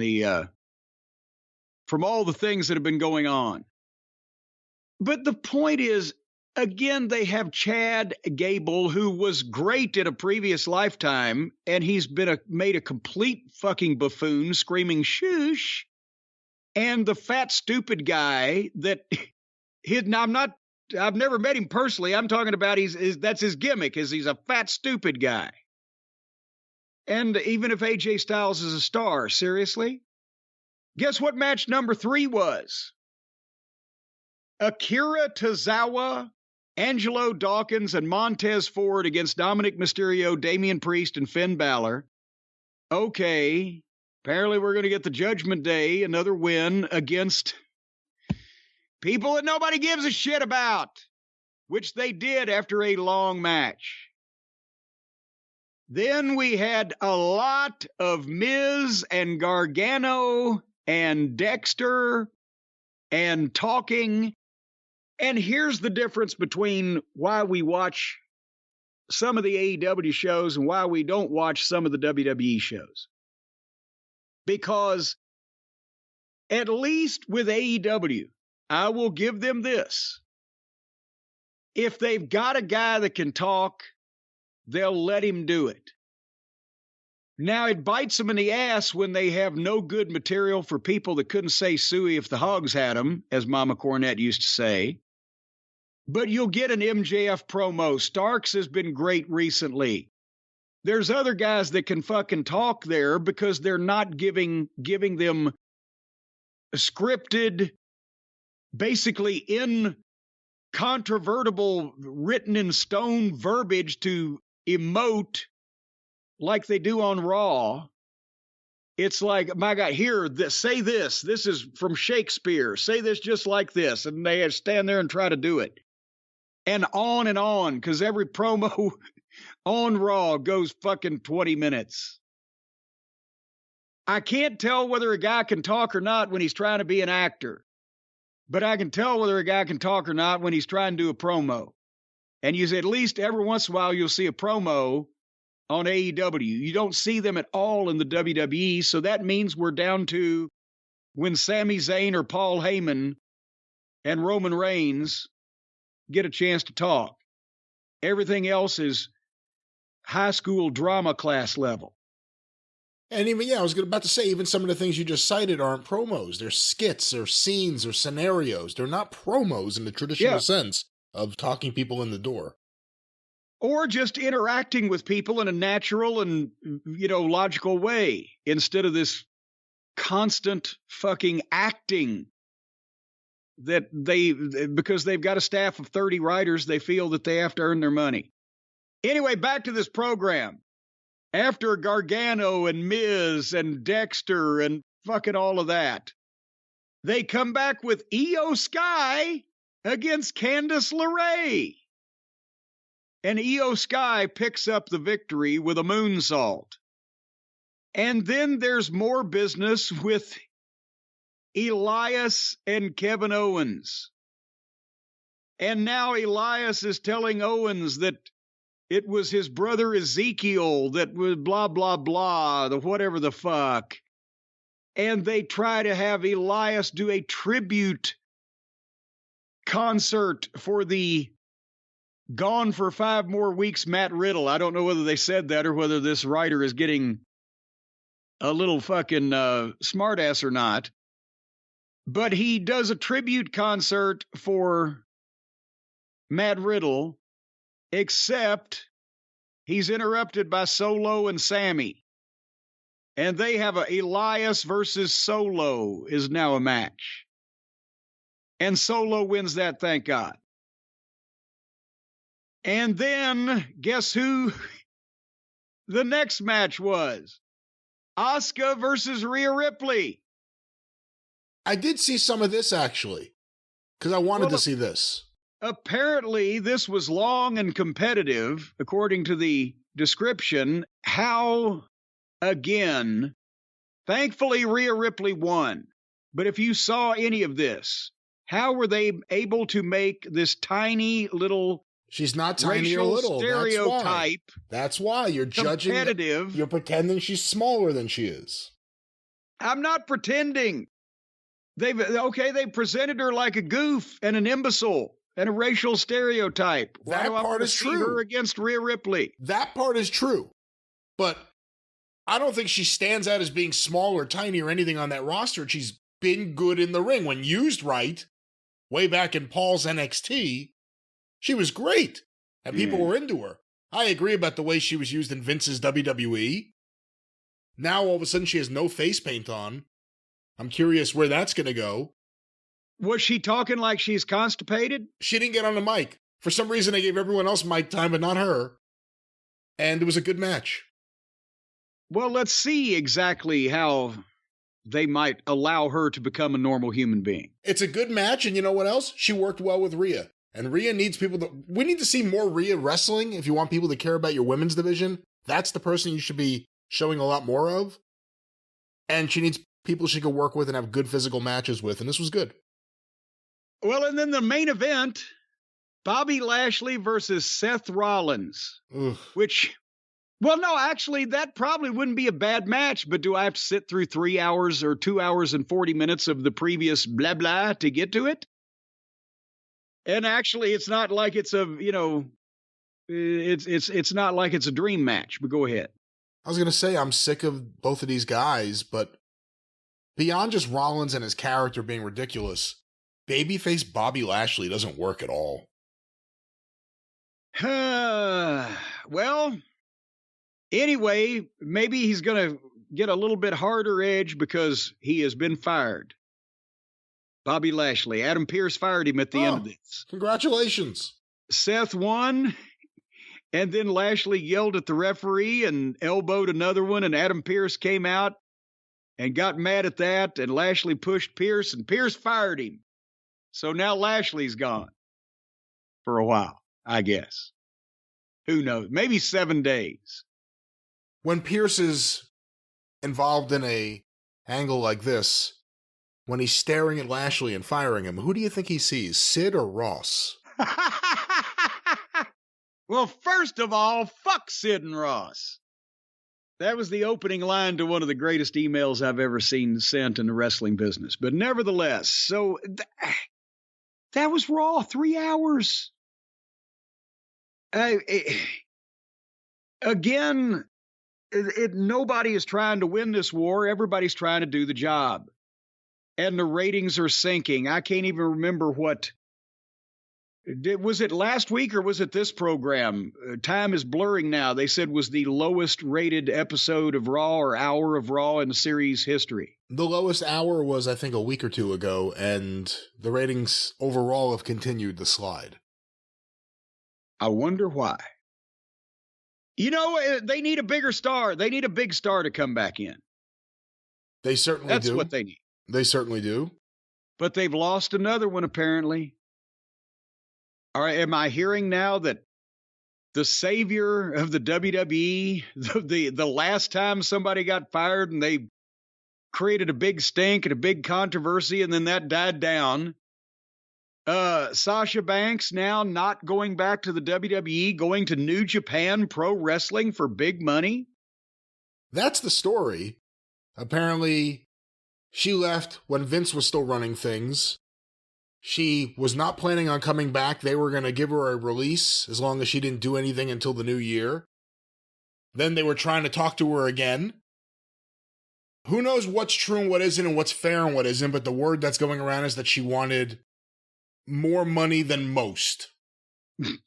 And the other word that went around, and I actually saw Dave Meltzer report on this, was that they didn't see her, WWE didn't internally, as having the same value as a Charlotte Flair or a Becky Lynch. So she kind of priced herself, and what, at least according to what they're saying, she priced herself out. She apparently got a major deal with New Japan.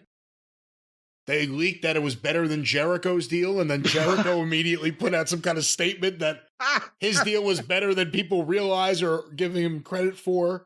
It was a bizarre... Wait a minute. Jericho's is bigger than Sasha Banks's, is what he's saying. On a country road. That's exactly what he's saying there. And the word is that Sasha Banks, originally Mike Johnson broke the story, that she was going to be at the Tokyo Dome. No one knew if she was going to be making an appearance or wrestling, and now people are assuming she'll be wrestling. I don't even know what kind of question... this is your show. I don't have any questions here. Well, first of all, you said she asked for more money than most. Is that a new negotiating tactic? I want more than most, but I'll take more than half. I don't know how to put it, because you don't... You know, when you hear people say, oh, she asked for ridiculous money, it's in the context of the person saying it, not the person who thinks they deserve it. Yeah. Well, okay, let's try to look at all this individually. Number one, can Sasha Banks in any way, shape, or form claim that she's on the level of Charlotte Flair or Becky Lynch or even Bianca Belair at this point? Or at any point? What do you mean by on the level of? Well, I mean, as far as... You know, I don't pay a ton of attention to most of the girls over there. But is she as valuable? Is she as over? Does she have the matches of? Does she have the following of? Or contribute the value to the overall women's roster and the company in general of a Becky Lynch, who was one of the hottest person in the business a few years ago, had to have a baby, but came back still is over? Or Charlotte Flair, who's been... had to have a baby. She's very happy she had a baby. She had to have a baby right in the middle of the biggest run of her life. Worked out good. It was that out of the way. The pandemic ended up being right there. It worked out perfect. Well, but anyway, Charlotte Flair, who's goddamn main evented WrestleMania, Ronda Rousey, we throw it not for performance, but for name value, or Bianca Belair, who's new and fresh and has overperformed. Is Sasha Banks? I don't remember watching any of her matches. Did I miss anything? What great promos does she cut? Does she need to be in a main event at WrestleMania in the actual ring, or only in her own mind? What is your summation of this? I think she's really good. Now, she is slight, and that would probably be one of the things you may kill her for, but she's in shape, and her matches are good. Now, she's been injured several times I can think of, so that was a tag put on her early on that she was injury prone. However, whether that's fair or not, she's been good in the ring. She's excessively popular. That's the thing. The reaction she's still getting. She's still trending on Twitter. And I'm not saying like as of the last few days. I mean months after she has left. She's still trending. People still want to know what's going on with her.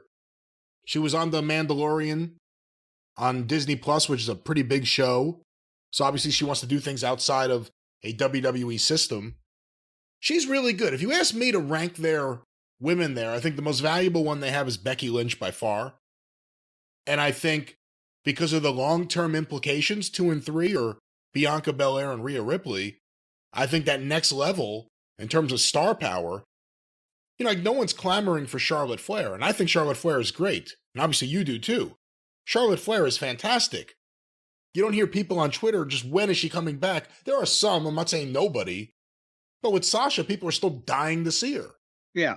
So, I mean, there is something and there. There's a difference also in that, honestly, Charlotte, and especially because she's a heel, but she's not a likable heel, she's a bitchy heel, she's the girl that needs to work with the star because she's the best physically, she's most experienced, the best worker, the person to have the big match and finally lose in the end to the Becky or the Bianca or even the Rhea or whatever, I think. Is it straight up Charlotte's Ric Flair? value rather than selling tickets on her own merits. What now? Do you think Charlotte's just like straight up a female Ric Flair, or are there some differences in how you would use her? Well, there's differences, but there's a lot of similarities also.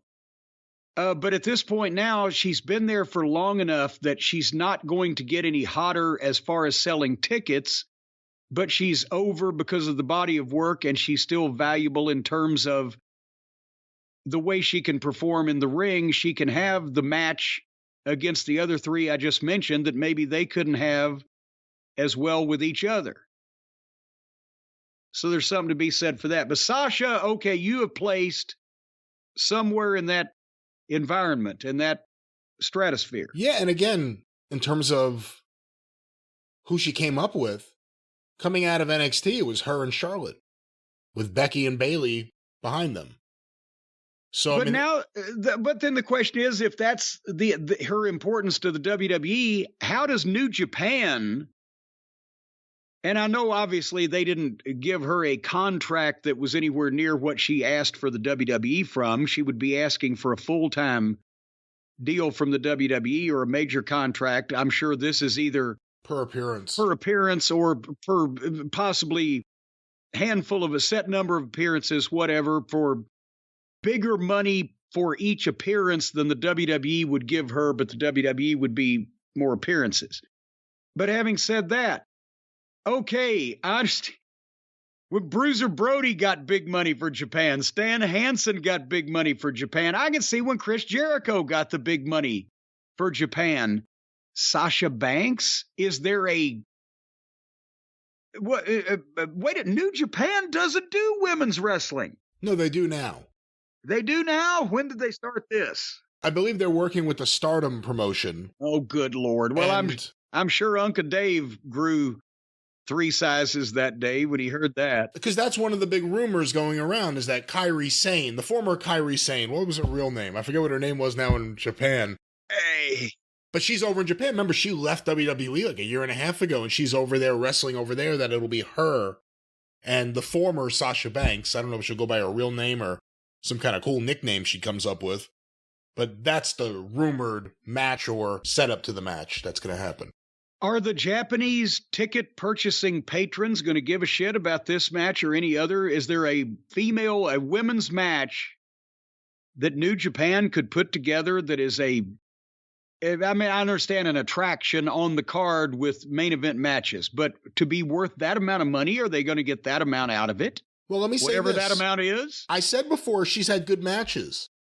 And it would be interesting if she all of a sudden shows what she could do outside of the WWE system. I mean, there is going to be some curiosity there. But if you have a women's promotion and you want to get American talent, there's no bigger free agent than her. And I can't even think of when the next time there will be one, unless Charlotte finally gets out of her contract. And then we don't know what the large amount of money is, so we can't really determine whether she's worth it or not to the company. What you're saying is they may be trying to take the tactic that, well, we're not going to sell the tickets to this match that will allow us to recoup our investment on this woman, but we are now working with, or our parent company owns the women's promotion, so to have her involved to get attention for that promotion, it's an investment rather than just we're going to draw a lot of fans to see this particular match. It's not going to draw, I don't think, anyone, and I don't think it needs to. If it's on the Tokyo Dome show, the Dome itself will draw X amount of fans, and the other big matches, not to say that it wouldn't be a big match, but the big New Japan matches traditionally are what draw on the big New Japan Tokyo Dome show. Right. So you don't need to worry about that. I guess that's what I didn't think about them having the other promotion, because I was trying to figure out how it was worth it to them in any capacity for Sasha Banks to be on their card, not even knocking Sasha Banks. Just why. I could understand China when Inoki was fascinated with China. That would fit that era of Japan. But all of a sudden, boom. But if they've got the girls' promotion they want to get attention for, then maybe that will light the magazines and the reporters up. And maybe it is like Jericho in a good way. You know, Jericho wanted to work with Omega. Maybe she wants to work with her friend over there that she worked with in WWE. She knows she'll get a big payday or maybe a series of them. Kind of live the lifestyle she's living where she's on the go and can kind of be the celebrity she wants to be and own everything and not have to deal with WWE. It may be a good deal for her. Well, you should have been her agent. Maybe you could have even got her more money. Or elsewise, you could have set her up with Mandy Rose's OnlyFans and they could have had a duel. She could make more money. No, but when I said to you before, seriously, I mean, obviously we know, and we've talked about the issues with Tessa Blanchard, there are no major, and she doesn't mean anything like Sasha Banks would on an international stage or on an American stage or just any wrestling stage, really. Yeah. There's no bigger wrestling free agent that's a woman, and who else would come up that would become a free agent that would be that valuable? And that's true. Well, everybody else that's a name as far as women's wrestling is either retired or under contract to one place or the other, pretty much, right? Right. There is no person of Sasha's level floating around out there not accounted for. Except where's Naomi? I was about to say, whatever happened to Naomi? No one's talking about her. Where's Poor she? Naomi. She's like, yeah, Sasha, you and me against the world. Where the fuck Sasha go? Naomi's thinking. I'll be in Japan. Yeah. Sasha's at the Tokyo Dome and Naomi's at the Panda Express. Poor thing. That'll teach you solidarity. Yeah, walk out with your sister.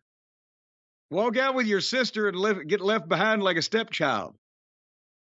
Well, meanwhile, in WWE land, we talked about this about a week and a half ago.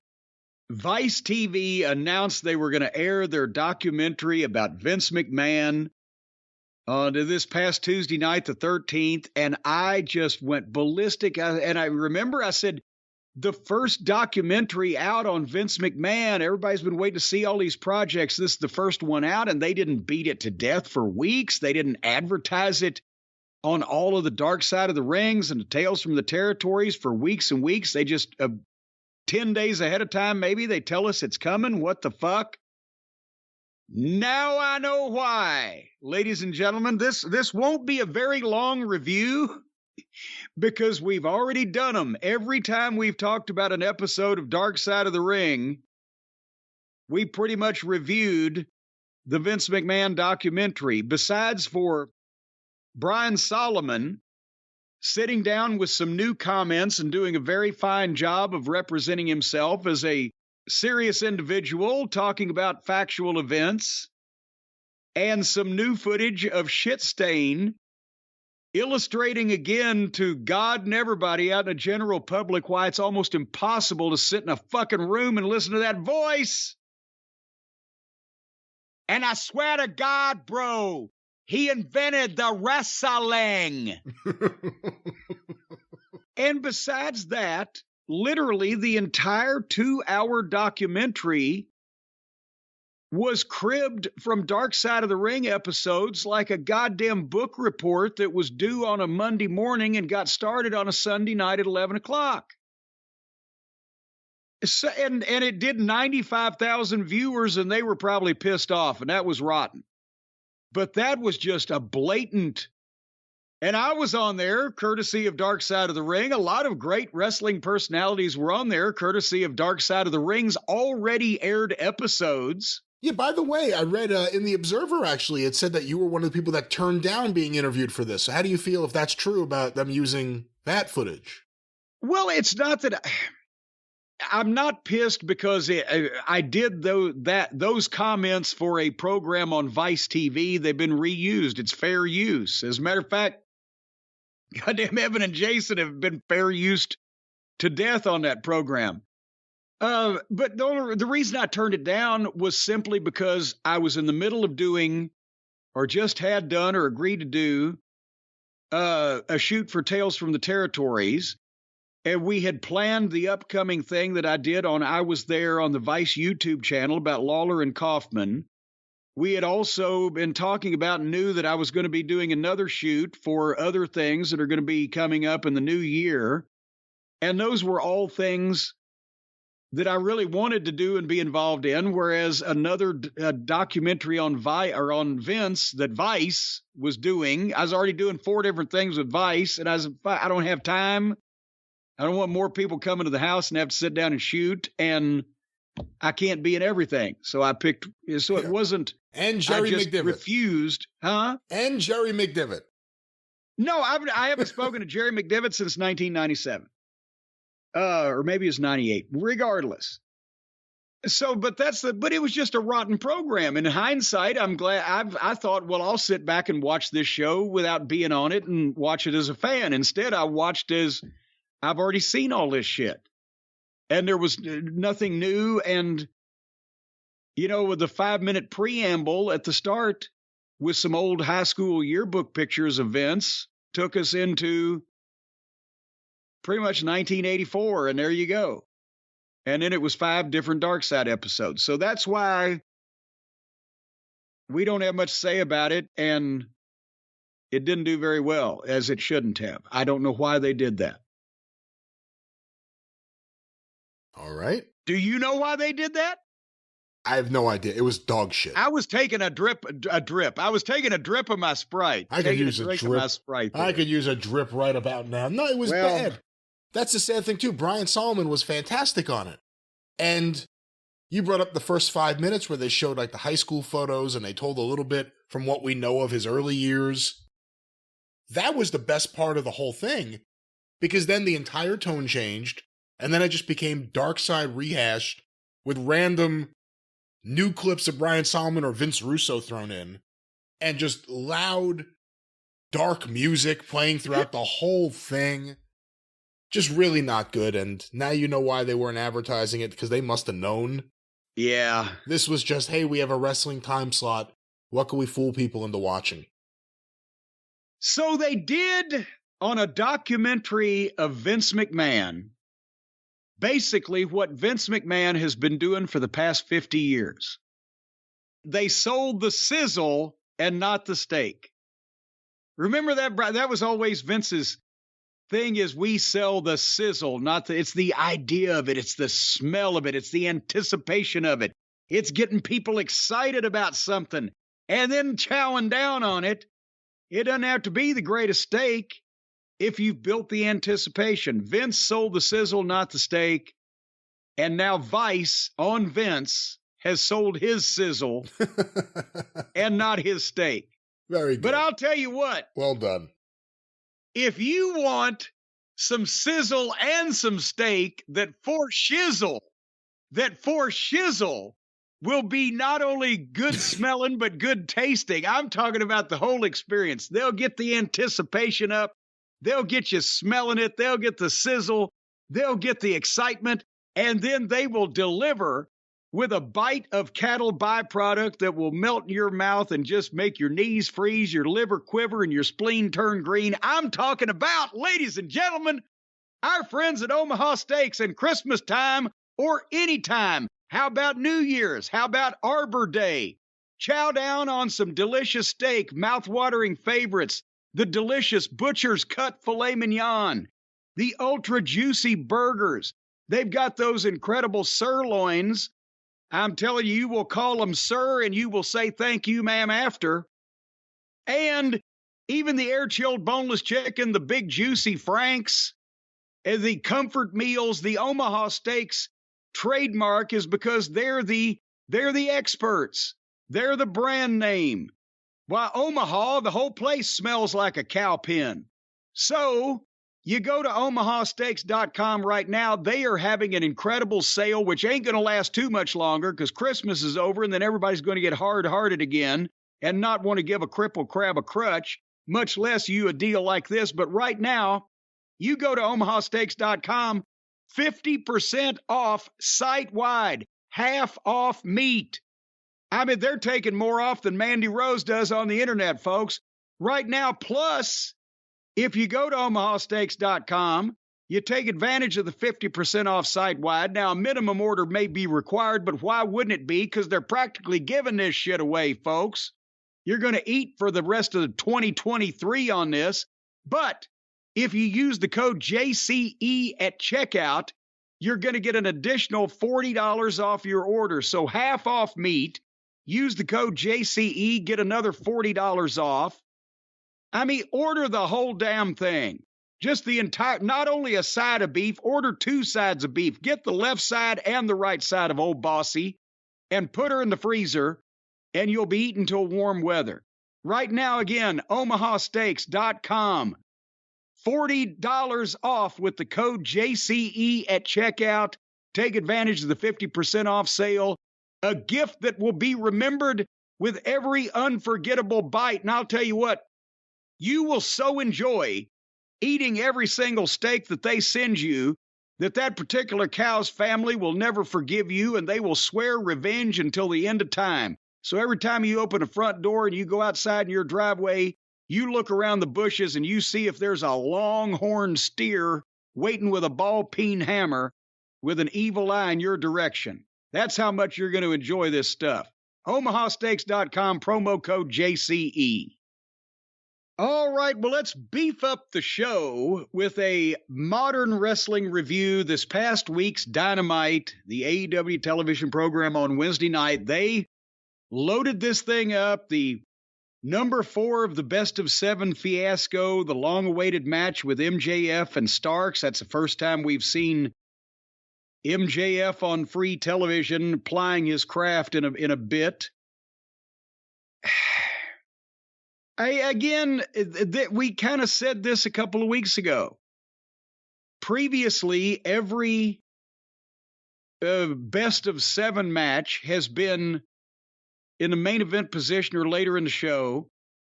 And we said, when do you think these brain surgeons are going to figure this out, that the most watched part of the program is going to be the first segment because they've still got the Big Bang Theory's viewers, and a years-old sitcom repeat draws more viewers than the wrestling program does in prime time. But when are they going to figure this out and put themselves on first? And that's exactly what they did. This time, straight out of the gate. Well, the first thing you saw was the masked moron. It's the first voice you hear and the first thing you see sitting at that desk, and it makes this thing look like a fan cam pretend TV show where the guys in the neighborhood said, hey, let's do a wrestling program. But nevertheless, they started out with the Bermuda Triangle versus the Buckaroos. And all I could think of, the Briscoes and FTR have the 3 best tag team matches of the entire year in every promotion in the world. And we get this 7 times on national television. So if you've seen one of these, you've seen them all. Did you watch it? Did they do anything different than they normally do? I think they kind of did. You're going to go nuts or you're not going to like this, but I think this was the best of their matches in this series so far, and they did something different. While doing one of their nonsensical flips, Nick Jackson... He hurts his ankle. Disappears for the match, and the crowd is dead silent. They don't know how to react. Are we still supposed to cheer all the fantastic flips? Or should we be concerned that this guy who flips just hurt his foot? We don't know. And then he came back. So I at least like there was a story in the match. And proved that he didn't hurt the ankle. And then they hit the ankle with the hammer. But in the middle of the match, I think it was in the middle of the match. And if I'm wrong on this, it was in the middle of a different match. But I think it may have been in the middle of this match. But one of the commentators said, well, Tony Khan has just decided match 5 will have this stipulation. And then match 6 will have this stipulation. And if we go to match 7, it will have this stipulation. No, that was later on in the show. Oh, okay. That was not during this match. No, later. You're jumping ahead, but I don't blame you for not remembering because we've already kind of stooged it. Basically, since the Bermuda Triangle uses the hammer again and hits Balding Buck in his bad ankle and they beat him, then Kenny Olivier decides to emote on the microphone, and he gets the microphone at 20 minutes of this match, by the way. So the first 20 minutes, then the match is over. Everybody stands around forever. The heels start to leave the ring. It looks like they're confused on who needs to do what first when. And then Kenny says, he gets the microphone and he says, "What are you wearing?" No, really. He uses the phone sex voice, but he challenges, and I use that word in quotation marks, the heels, I guess they're the heels, in the softest, most blasé, uninteresting, emotionless way possible. He's not mad. He's not even upset. He's wandering around doing the nerd voice that he does. And he challenges them to a no DQ match next week, where not only the hammer will be legal, but all weapons are going to be legal. Because we're tired of playing your guys' game. A no DQ match, as opposed to what they've been doing, where they've used the hammer in every match and nobody's gotten disqualified. There have been no repercussions. Nobody ever gets disqualified. Even if they have a match where there are supposed to be disqualifications in play and they do all this shit. So, and it's not going to be any different because the corpse referee is going to be involved. I was going to say, announce no Rick Knox as referee. The fans will think something will really happen. Yeah, then they'll pop. But then after he did that and the heels just stood there and stared at him like everybody else did, then later on in the program, that's when they say, oh, and the sixth match, if we need that, it's going to be a ladder match. And the seventh match is going to be the fucking nuclear waste and suppositories and see whose piss turns fluorescent green first match. And they just gave the people a whole bunch of other fucking crazy off-the-wall stipulations on all the other, if they're needed. I kind of bet you they will be needed, but... There's a lot needed. There's a lot needed, but the point is, if you like these matches, they had another one. When fucking Twinkle Toes gets on the micro, and at the end of his promo, he blew the fans a kiss. Mwah! He's death on the microphone. He is really bad on the mic. There is nobody more boring, more not exciting, more bleh. And he talks like that in real life too, because there's nobody in real life that's more boring and bleh than this fucking guy. But they did it. They put themselves on first to get the big bangers. And then when they run the viewers off later on in the program, they can blame MJF. So we called that one too. And speaking of which, they followed it up with Bar Brady in the back with MJF. And he follows the worst nerd-playing wrestler promo of the week with a scorching backstage pre-tape. And I've give it to him that he didn't have a live interview because he's going to have a match live in the ring. Don't have two entrances and don't fucking put them together. But this was great. because he can talk. And as soon as the only bad thing about it was Marvez, because Marvez is usually the worst thing of anything he's in because he's so fucking horrible. And I don't know why somebody doesn't. No, seriously. It's not that he's a bad human being. He doesn't need to be doing this. He's not camera friendly. He can't speak. He can't make this sound like anything other than a prearranged, memorized, contrived question that he rattles off with no emotion at the top of his head. He doesn't need to be speaking on television. That doesn't mean he needs to die or go to a gulag somewhere, but that somebody hasn't put him out of our misery and told him, no, Alex, you're not a television personality. Go back to sports writing. It's just not fair to any of us, including him. Hey, Alex, we're paying Renee all this money to make Moxley happy. Can we let her do these? Yes, just anything. But anyway, as soon as he spoke, then they closed in on MJF close-up, 2 minutes, scorched Starks, verbal masterpiece. MJF could out-talk this roster if all he used was sign language. But anyway, then, and the crowd was hot. This crowd was a hot crowd until they fucking threw buckets of water on them. But here comes the Acclaimed, and the people go crazy. They love these kids. And here comes Caster. And he's like, yo, Acclaimed in the house. If you need a reminder, we brought the belts back like Brittany Griner. All the fans agree on us. Other teams getting booed like they're Elon Musk. And this is great. And then he keeps, and then suddenly Lethal and Sanjay and Jeff Jarrett and Zippy the Giant Pinhead attack him from behind in the entranceway and beat shit out of him, break guitar over Caster's head, and leave him laying in the ring and cut a promo on him. Did you hear those boos? Yes, and they weren't really, they weren't encouraging boos. They were like, boo, you fucking assholes. We wanted to hear this guy and we don't want to see this shit. Yeah, those weren't the right kind of boos. And again, there's ways to, for one thing, who's the goddamn tag team in this group of 4 people?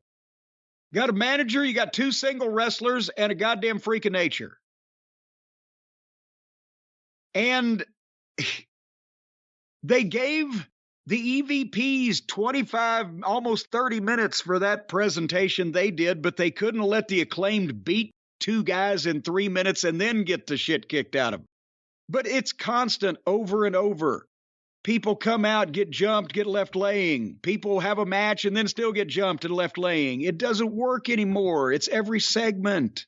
The Acclaimed winning a match here against 2 job guys, hate to use the word, in a couple of minutes would have helped the Jericho story even more later. That had happened earlier in the show. Yes, and as well, it would have given them something and given the people a chance to see a minute of them before you fucking, if you have to kick the shit out of them with people that, where is Bennett and Taven, a tag team? I mean, I've given up on seeing FTR on this fucking program, except in brief excerpted clips from other less viewed sources. Anyway, speaking of Jericho, Tony was in the back with the appreciators. And Jericho's pissed he lost Claudio and he's going to take his frustrations out on a jobber later today.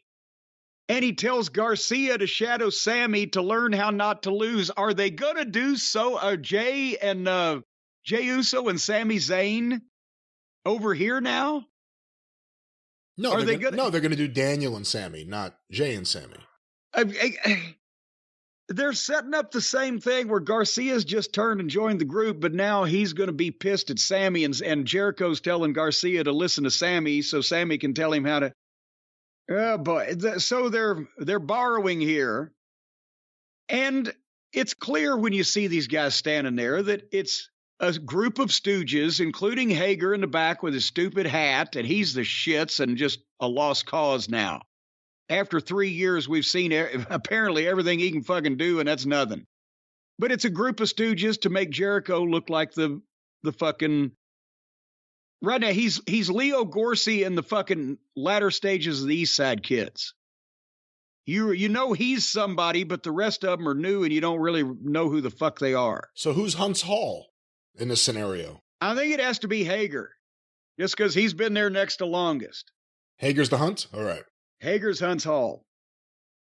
So then we get Brian Cage against Jungle Boy Jack Perry.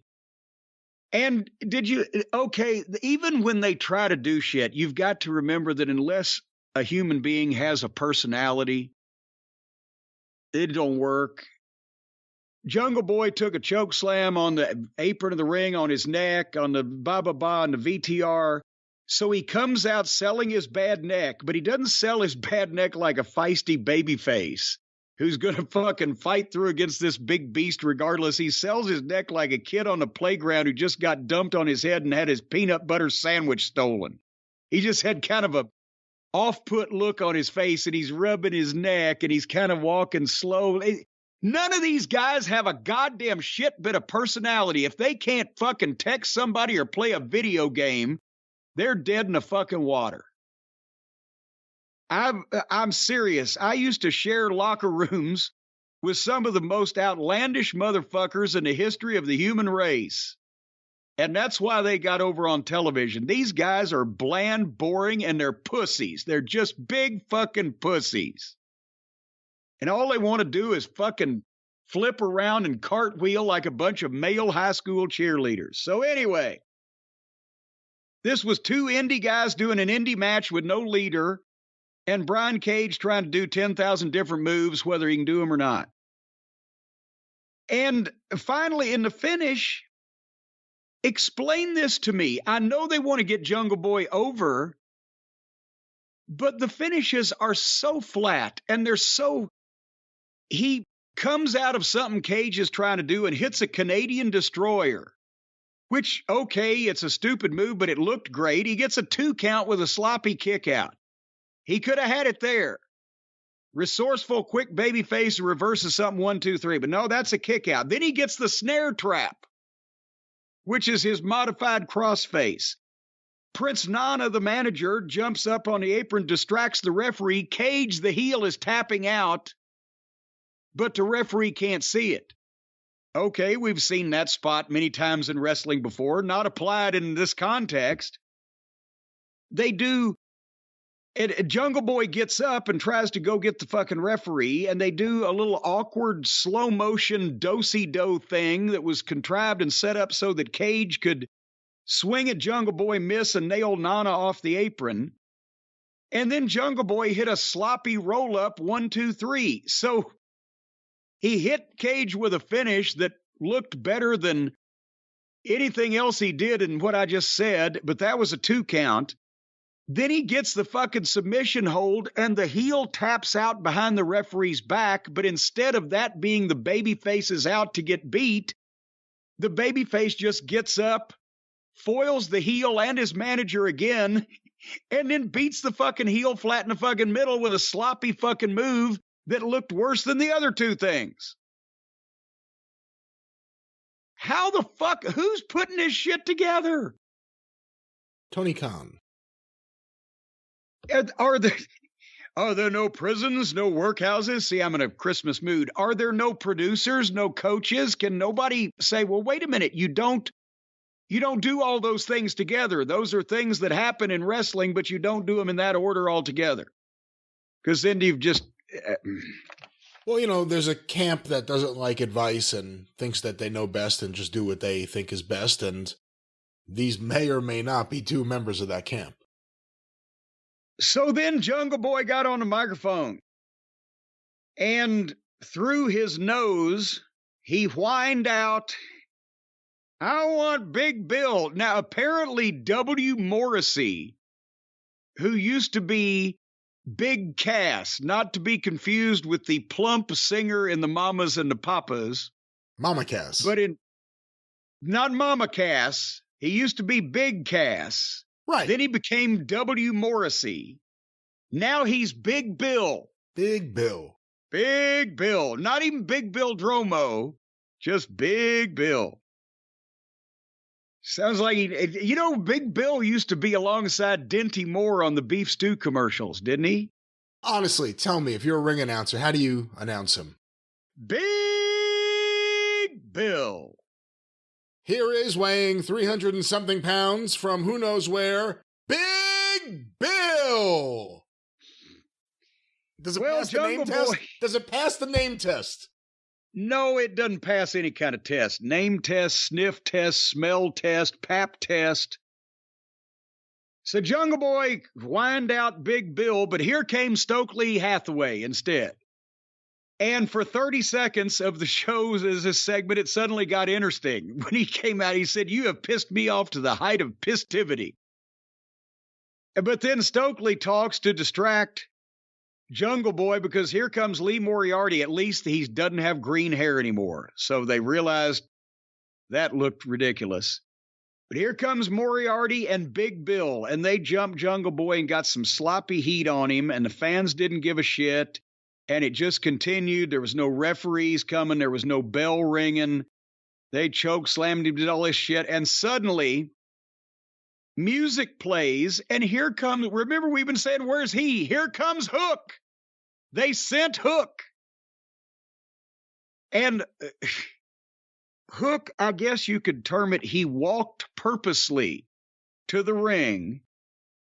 And all three heels, including 7 foot of Big Bill, bailed out of the ring like live fucking strychnine was coming into the ring. Fucking radioactive waste, poisonous disease. They just all jumped out. Hook's wearing a hoodie and sweatpants. He never even went for anybody.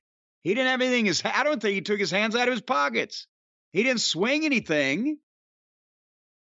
And all the heels just jump away. Jump away. And then Hook helps Jungle Boy up, and they stare at each other and they shake hands.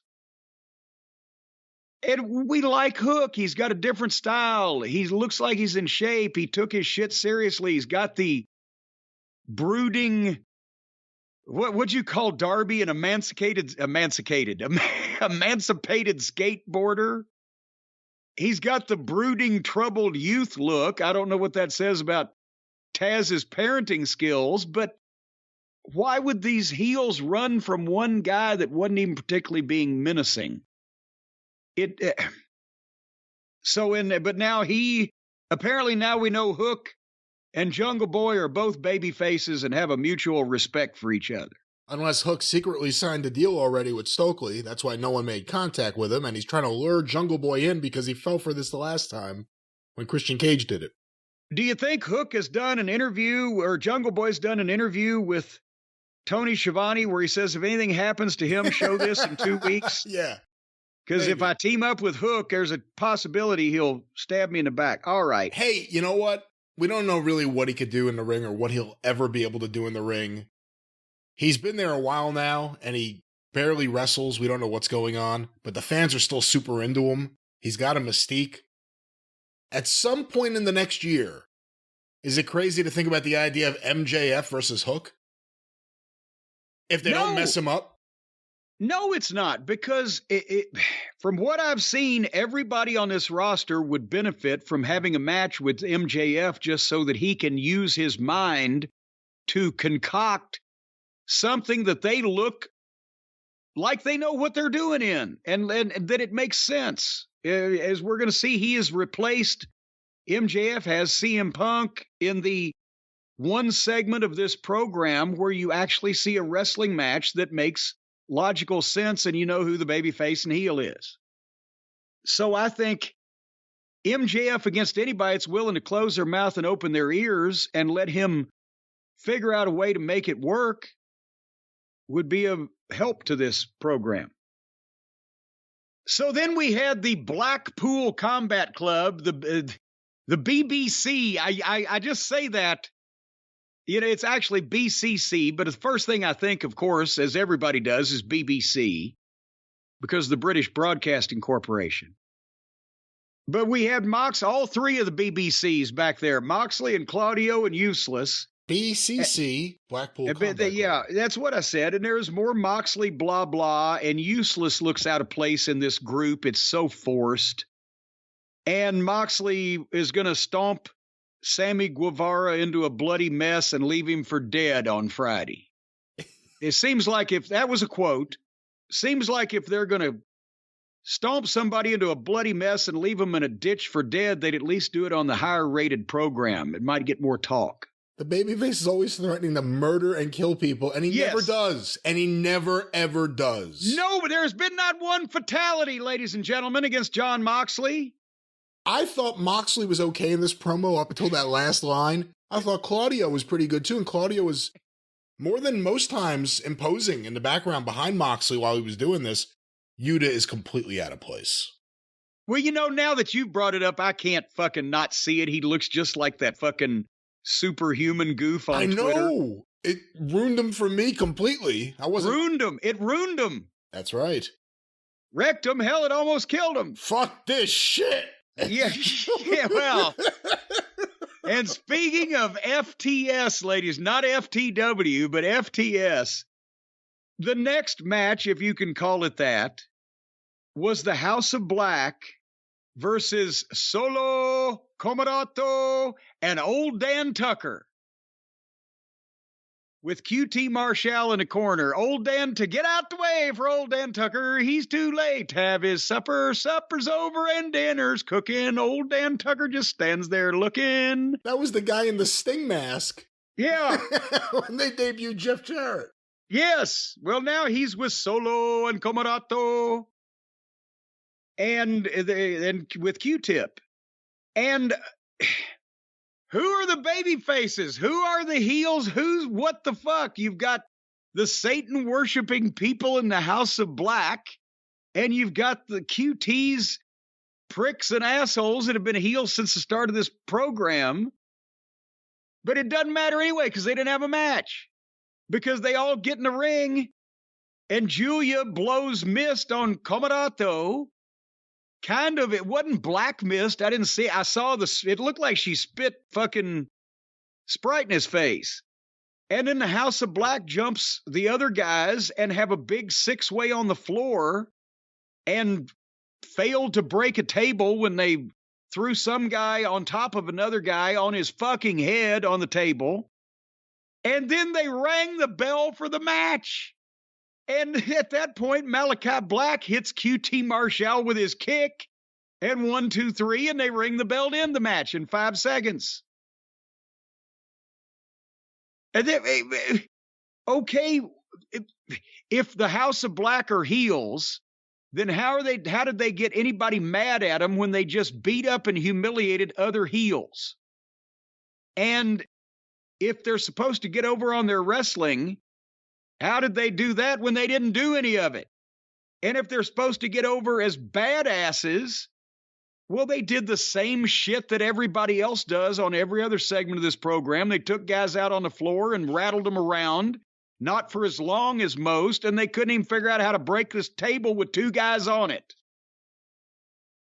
So how did this work in any way? First of all, let me ask you a question I had at the very beginning when I saw what was going on. I like the new Nick Camarado gimmick of, I guess he's Razor Ramon. I don't know why he had a toothpick. But who did Nick Camarado piss off at some point in the last few years? Because why does a guy that looks like that, or is he an idiot? Because why does a guy that looks like that get stuck in QT's group, never get used, and when he does, he gets used like a goof? You may have answered your own question. There's no other reason than he must be a complete mental incompetent. Because with that body, that look, that you can't tell me in 3 years they haven't taught him anything, where they can't let him out loose by himself around the neighborhood to wrestle. But you never see that. And then he's hidden in multi-man shit that doesn't go long. So he's either... And we've seen him before where he didn't look like he was the complete shits. So he must be a mental incompetent, or he's just not friends with any of the EVPs. Well, speaking of friends with the EVPs, I think that's what we're going to get. House of Black versus the Elite coming up pretty soon. Oh, good Lord. And then you've got heels who don't know how to be heels against people who allegedly are heels but are actually the baby faces because they're the EVPs and they don't want to have heat. Well, and then we got to the part of the program where a lot of the girls did bad promos about each other. I won't go through all the details. And then, you know what? This segment, it's gotten a lot of people's attention. A lot of people look at it superficially, and that's the way that the head superficial in charge wants them to look at it. Probably most people haven't delved a little deeper. We might go a little deeper. We might go all the way to the bone on this one. Chris Jericho versus the incomparable Action Andretti. So they do the deal where Chris Jericho says, I've lost to Claudio Castagnoli on a show, by the way, that nobody saw in the overall scheme of things, a Ring of Honor pay-per-view on a Saturday afternoon at 3 o'clock. That's where he did the job. And we brought that up. But now he says he's going to take out his aggravation in a tune-up match on a job guy, on a jobber. Now, we know that Chris Jericho wants to be the center of attention, right? And we know that Chris Jericho got 8 weeks of getting main events or feature matches against all kinds of alleged top guys, former Ring of Honor champions, where he got to win. And then we took him to task for losing on a show that nobody saw. So he doesn't want people to say that he's selfish or he doesn't want to do jobs. So he comes up with a brilliant idea. And by the way, it's not me saying this, but apparently it's already out on the internet that Jericho said he picked Action Andretti. This is his guy. He's seen this guy and said, oh my God, a star of the future. Well, he can't wait to do something to talk about what he was doing. He can't wait to do something and then talk about how good it was of him to do it. But he has a match with Action Andretti, and at first he's beating him up. And then Action gets a little offense, and he shuts him back down. And then, I'm not going to analyze the whole thing before I give you the framework. He even kicks out of Jericho's finish, the code breaker, going to a break, and gets the people chanting, let's go jobber. And then he puts him over. And a lot of people are going to, well, this proves it, right? That Jericho's, he's a company man. He's for the team. Okay, let me explain, and then we'll talk about a couple of details in this. Instead of putting over a guy with potential to draw money in the top matches, whether it be, we've talked about before, Starks is working with MJF. Okay, now what about Hobbs? Or what about any other of a number of people? We said, well, so-and-so with the right, or if this was another company, you would pick a Braun Breaker or an Austin Theory. Somebody that you can see in the main events, drawing money in the mix with the top talent down the road. This would be a shock way to introduce a guy like that. But instead, Jericho works it where he handpicks one of Santa's elves that nobody's ever heard of before. He works a match where he takes him lightly and then gets surprised by the guy and gets beat. And now everybody's talking about Chris Jericho and what a pro he is for doing this for this kid. Action Andretti's got a contract already. He's been announced as All Elite. But here's the thing. It was a great thing to get attention for Chris Jericho. It was a great 2 segments of television. The live crowd was going crazy, as they do whenever they see a chance for an unknown guy or an underneath guy or a underdog type of guy to beat up the pompous heel or to make him slip on a banana peel. People love that in any building, in any environment. So that part of it's going to get over. But there's a difference between bringing somebody in with the thought to immediately putting them on the main roster with a push and getting them over for the future, a top talent. There's a difference between doing it with that guy and doing it with a guy that's shorter than referee Aubrey. He can't weigh 185 pounds. Jericho's 5'10", had 3 or 4 inches on him. Can he talk? We don't know. We've never heard it. Can he sell? He got beat up some, But I didn't see any Ricky Morton level selling with the facials and the pain and or a steamboat type of thing. The kid's athletic. He did some flips. He didn't do them all well. Not only one reason probably was because he was nervous, but another reason is because Jericho was trying to do the flips with him to let him do his flips. And Jericho's 52 years old. Go back and watch Storm and Jericho when they were in their 20s and early 30s. They were gazelles. They could jump and they could fly and they had balance. Storm was better than Chris.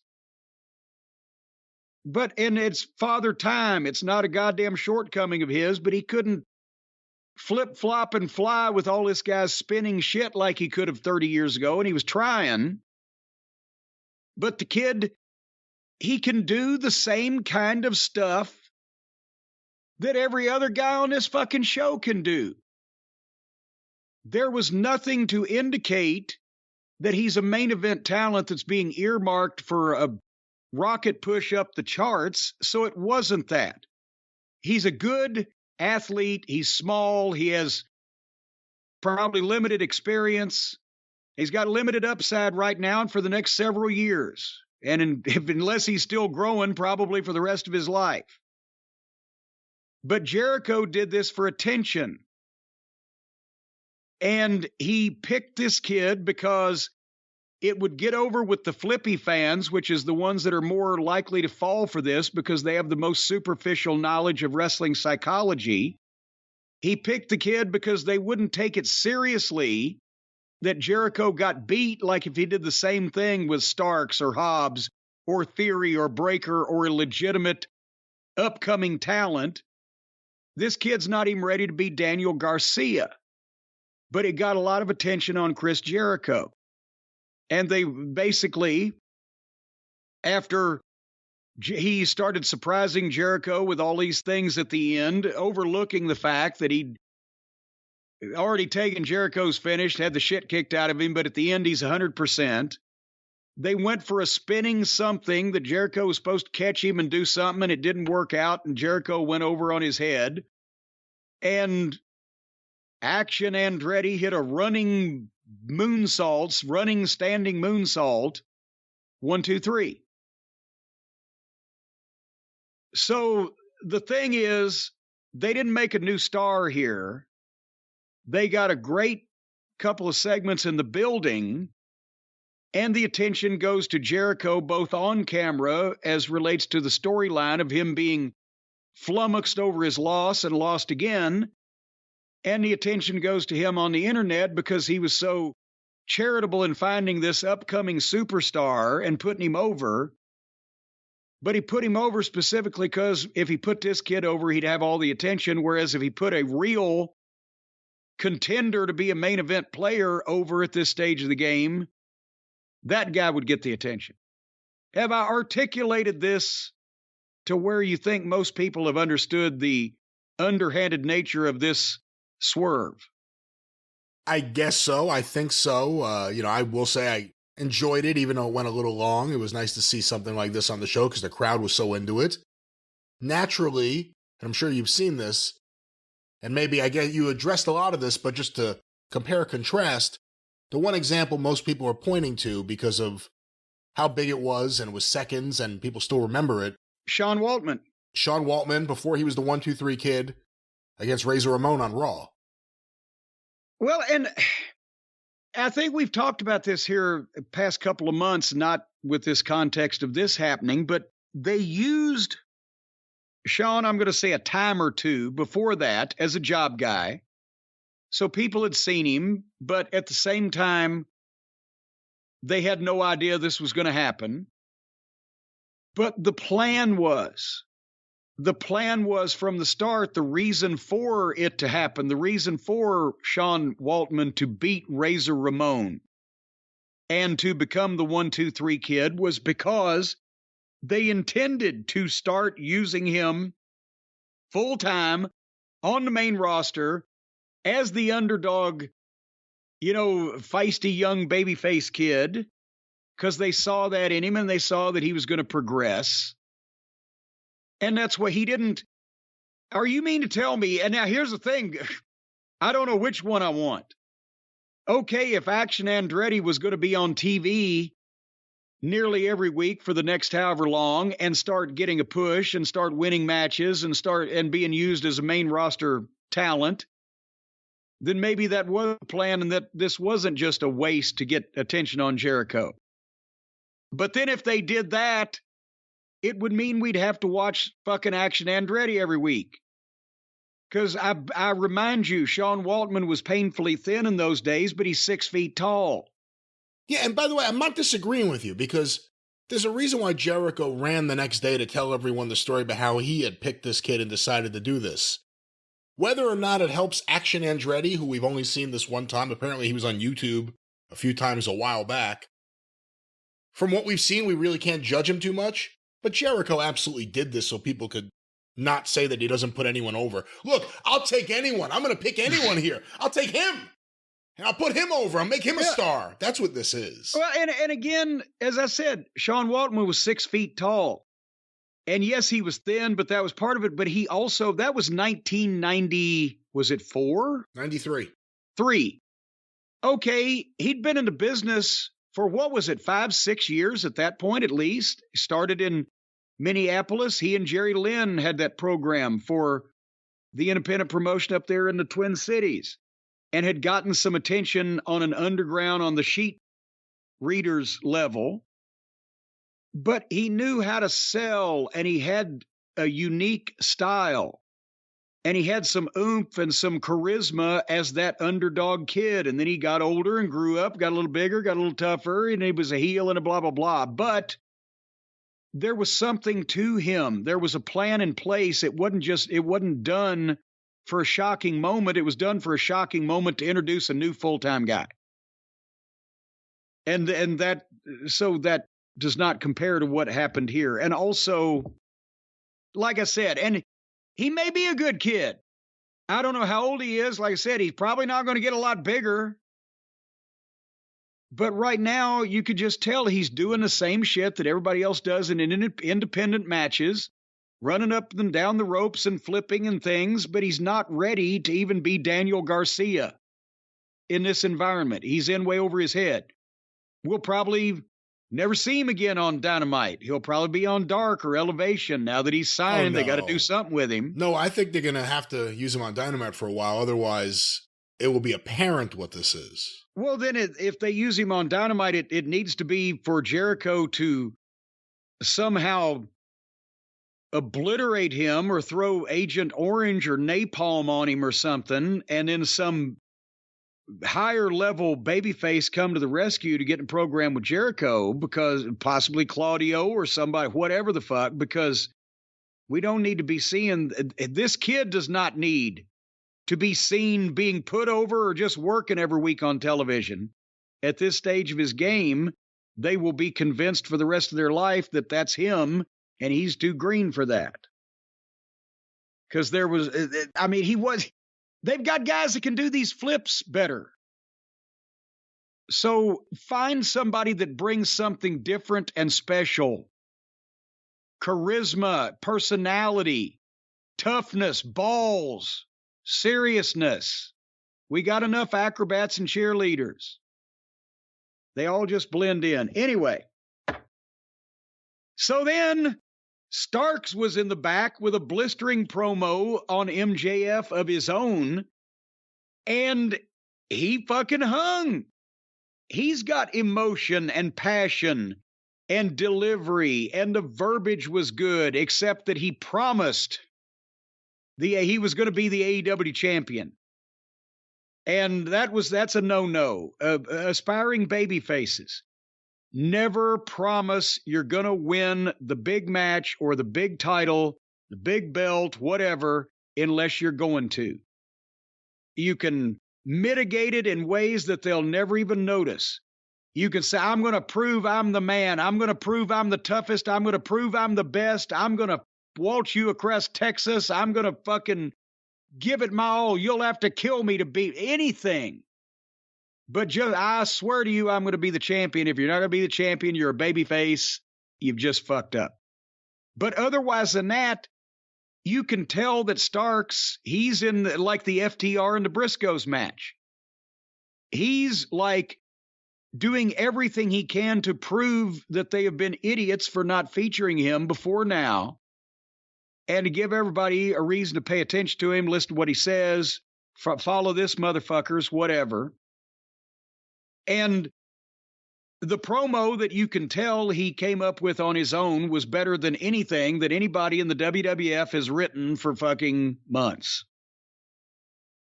Just because he sounded like he meant it.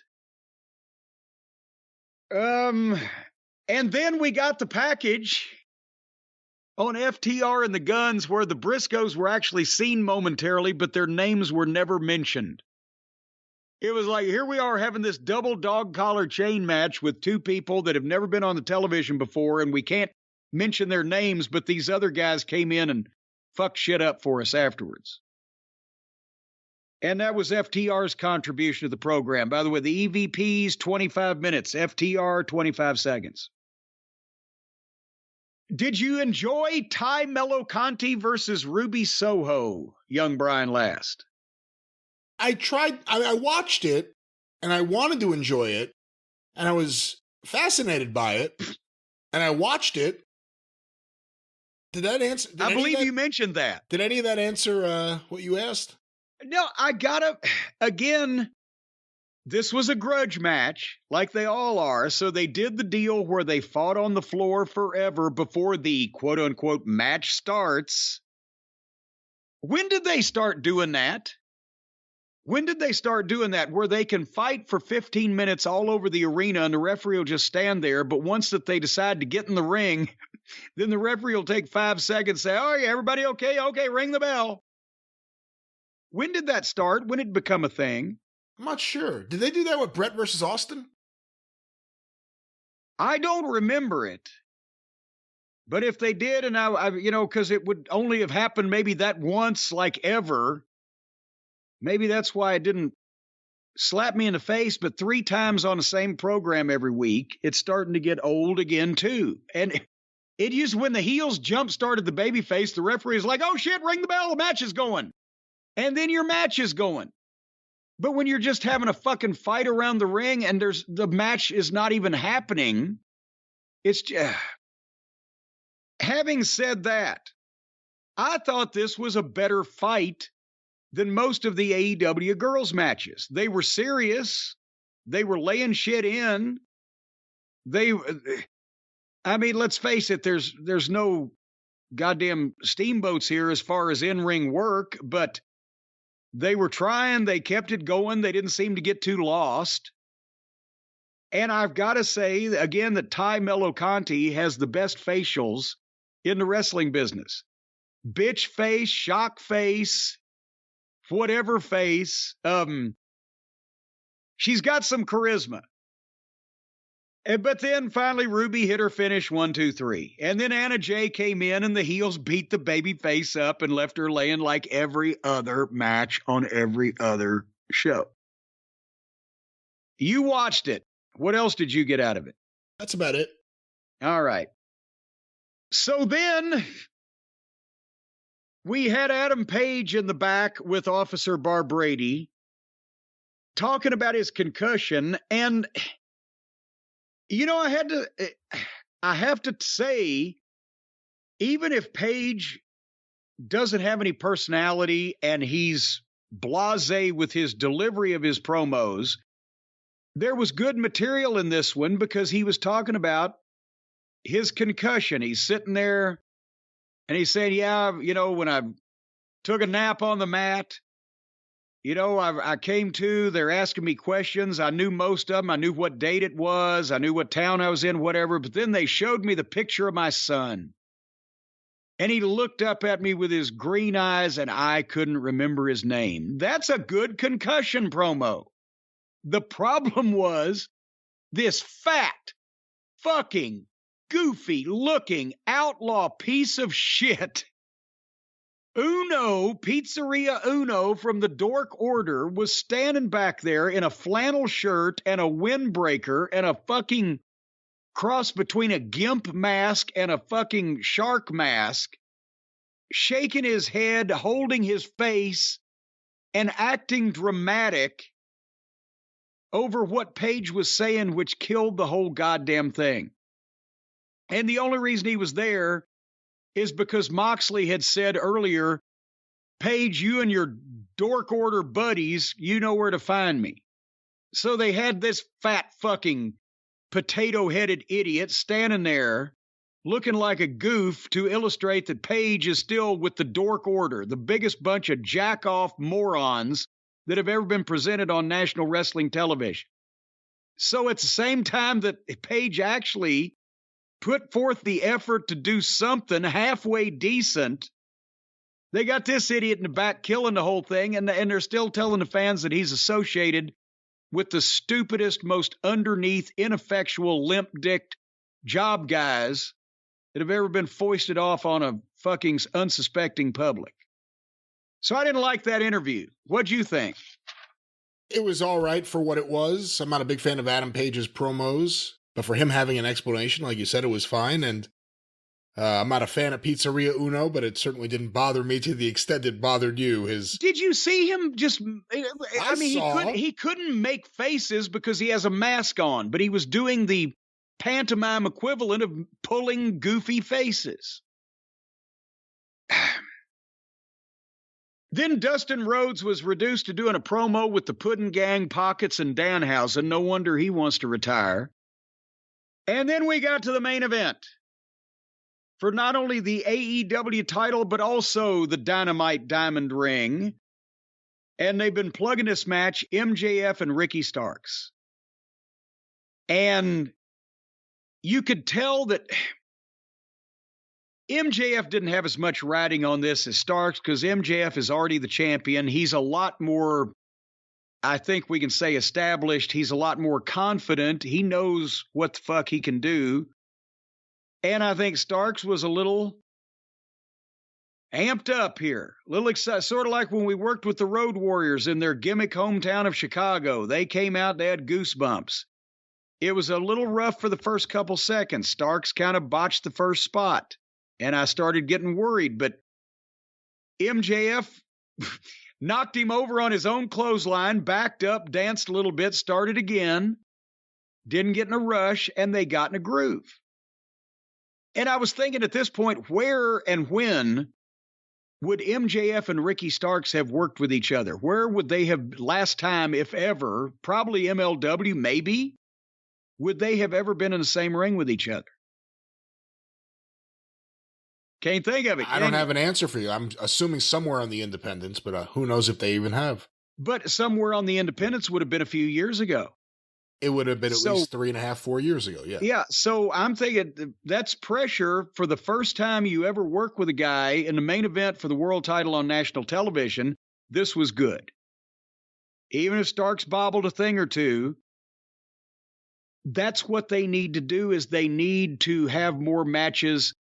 Starks needs to have more matches like this. A lot of the guys need to have more matches with a guy that understands what the business is and can put the heel that can call it and put a match together to showcase that individual's shit rather than just trying to do everything that all the other guys do, same way, same how.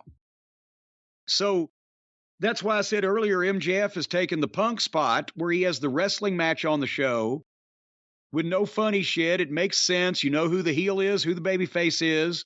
The referee doesn't get buried. There's a story. People are actually trying to win stuff, not do fancy fake shit. They don't go too fast so that you understand things. They don't run off and leave you. It's not just meaningless car wrecks and highlight clips. At one point, MJF worked the abdominal stretch and did the thing where he leaned back Dennis Condrey and pulled on the rope for extra leverage. And the referee came around and caught it and kicked his arm off, and Starks hip-tossed him out of an abdominal stretch, and the fans popped for it. Imagine that. Because it's wrestling, and it makes sense. So, again, Starks had one more bobble on a power bomb, but he recovered and he hit it, and it looked like MJF was trying to fight out anyway. But they were getting this is awesome chance for a wrestling match when a heel was getting heat. They chanted, "This is awesome." They shouldn't, but they never see it anymore, so it's novel. And MJF, they finally get into a fucking hockey fight at the end, and they're both throwing them. And MJF wins the hockey fight exchange with a thumb to the eye, and people go, "Ooh!" This would have been the point in everybody else's match where they'd all been doing dives over the top rope, standing there like slack-jawed morons waiting to catch some 200-pound imbecile coming off the roof on them. Obviously cooperating with each other, holding hands, doing dance routines, and or breaking furniture. These guys are getting "this is awesome" for thumbs to the eye. Because the people gave a shit. Not only about one guy, but about both guys. They wanted to see Starks win as much as they wanted to see MJF lose. And then MJF gets the armbar. Starks fights for the ropes, tries to reach the ropes. MJF traps his other arm. Starks is reaching with a one leg to put the foot on the ropes. MJF traps that. And then Starks gets the rope with the other leg, and the rope break got an ovation. Because that's the rules of the wrestling match. They got as big a pop with a goddamn rope break as these other morons get when they try to paralyze themselves and gives themselves a neck fusion, getting choke slammed through tables. And then they went back and forth until MJF hid behind the referee. And when Starks jerked the referee away so that he could get to MJF football kicked him in the balls and small packaged him. 1, 2, 3. Perfect finish. The heel cheated. The referee didn't see it. They built up with the back and forths to a peak with the ball shot, and then the heel capitalized on it. They didn't just do a flat finish out of nowhere when they ran out of other shit to do. So that was a main event wrestling match. If they had more of those and people could count on that they would see them, I don't know what these ratings do. You can tell me it did. You can tell me in a minute, but they might be able to keep their audience more often if they got a diet of these matches where people would understand, hey, yeah, we can kind of suspect at the end of the show something's going to be good. I don't know whether they suspect that yet or not, but... And by the way, after MJF won, Danielson ran out and chased him out of the arena. Talk to me about this match, Brian. There's not much more to add to it. It was a really good match, and like you said, it was a different kind of match. It was almost what you would have seen on TBS 35 years ago. That kind of match, and it got the fans into it. It was a hot crowd all night. They were into just about everything, except for the stuff they weren't. And they really liked this, and they were really into it, and MJF has been great, and you rarely get to see him wrestle, so it's always a big deal. I think if I had any complaint at all, really, it's that it didn't appear on its face to be the start of anything. It just seemed to be a transition to get MJF to Danielson here. Yeah. And that may hurt Ricky Starks more than not doing this at all. Yeah, because I know they want to point to Danielson probably for the next pay-per-view, but this cannot be Ricky Starks' final word on a subject. He's been great. He's been fantastic, and he's won over the fans completely. Yeah, and he has to have some type of comeback on MJF. He has to have more to say. This is not over. If it is over, it's because, I've talked about before, you always need, if a babyface isn't going to win a belt, he needs a graceful way out and then a branch to go off with somebody else. And this right here was just, you want to see Starks get even. You want to see Starks and MJF again. You didn't come out with the feeling that anything's been settled. So if Starks doesn't get another opportunity or more opportunities to talk with, interact with, be opposite MJF in some kind of way, even if it's helping facilitate the transition to Danielson, it's just going to leave him, as Adrian Street used to say, like a spare prick at the wedding. And what were the ratings? Do you have that information? Well, just one more thing. What were your thoughts on the post-match with Danielson? Well, he came out, chased him down the ramp, chased him into the ring, and my DVR froze. So what the fuck happened? That was really anything it. else? That was it? That was kind of it. Well, then we know that everybody's got good cardio and they can still run after having a 20-minute match. AEW Dynamite, Jim, this past week did 950,000 viewers. So that is way up from last week, correct? All the big matches they got, the best of 7, the title match for the Diamond Ring, all that other stuff. So how did they start and how did they progress? The show began with Death Triangle versus the Elite Match 4, 1,044,000 viewers. Okay. Segment 2, quarter 2, Kenny Omega's promo, as well as MJF's promo, and of course the end of the match was what began this segment, 997,000 viewers. So when they saw the best of 7 match come up, in the first 15 minutes, they lost 47,000 people. Segment 3, which is the Acclaim being attacked by Jay Lethal, Jeff Jarrett, Sanjay Dutt, and Satnam Singh, otherwise known as Team TNA, as well as the Jericho Association, the Jericho Appreciation, excuse me, that's what it is. The Jericho Appreciation Association of Appreciation. That promo and Jungle Boy versus Brian Cage, 968,000 viewers.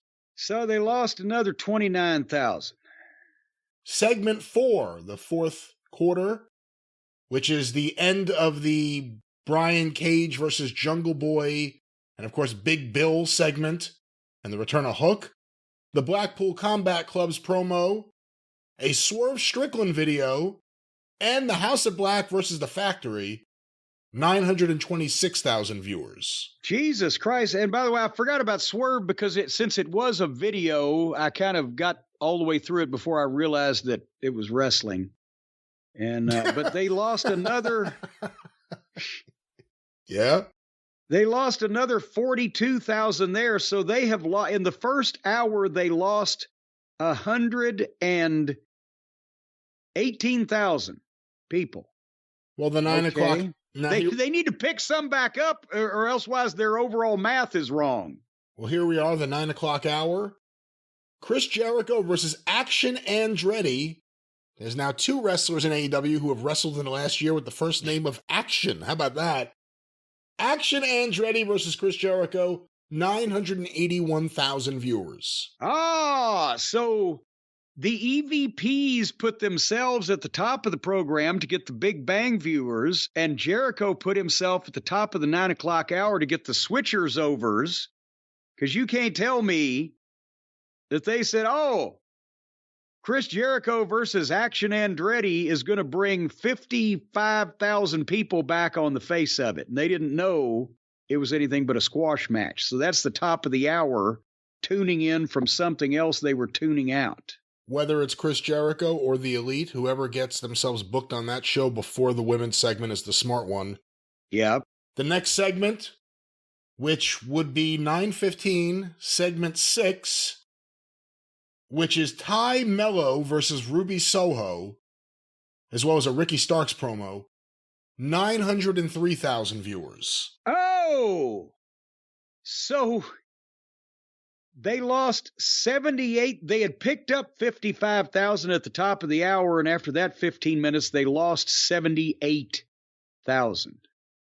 Finally, the last 2 segments on the show, which included the end of the previous match and Anna Jay's run-in and attack of Ruby Soho, the Adam Page promo, the Best Friends, Dustin Rhodes, and Orange Cassidy's promo, and the beginning of MJF versus Ricky Starks. So basically what you're saying is after they've trotted out every embarrassment in the company, the fucking multiple fucking girls promos, the pudding gangs out there, the whole 9 yards, then they get the champ in the ring. Go ahead. 913,000 viewers.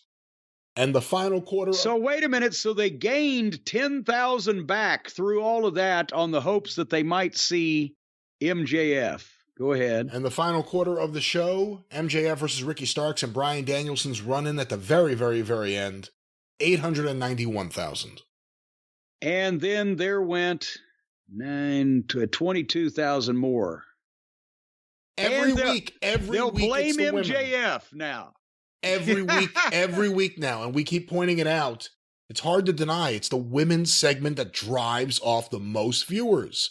And the question has to be asked, are the male fans that come in because of the female wrestling matches and the female wrestlers worth the male fans you're losing because of those segments?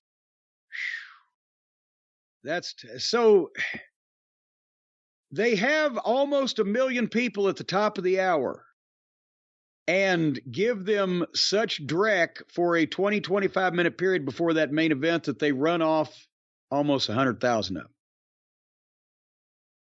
All righty then. Who do you think is going to open up Dynamite this coming week? Will it be Jericho to address losing the Action Andretti, or will it be MJF? I think those are the two best options.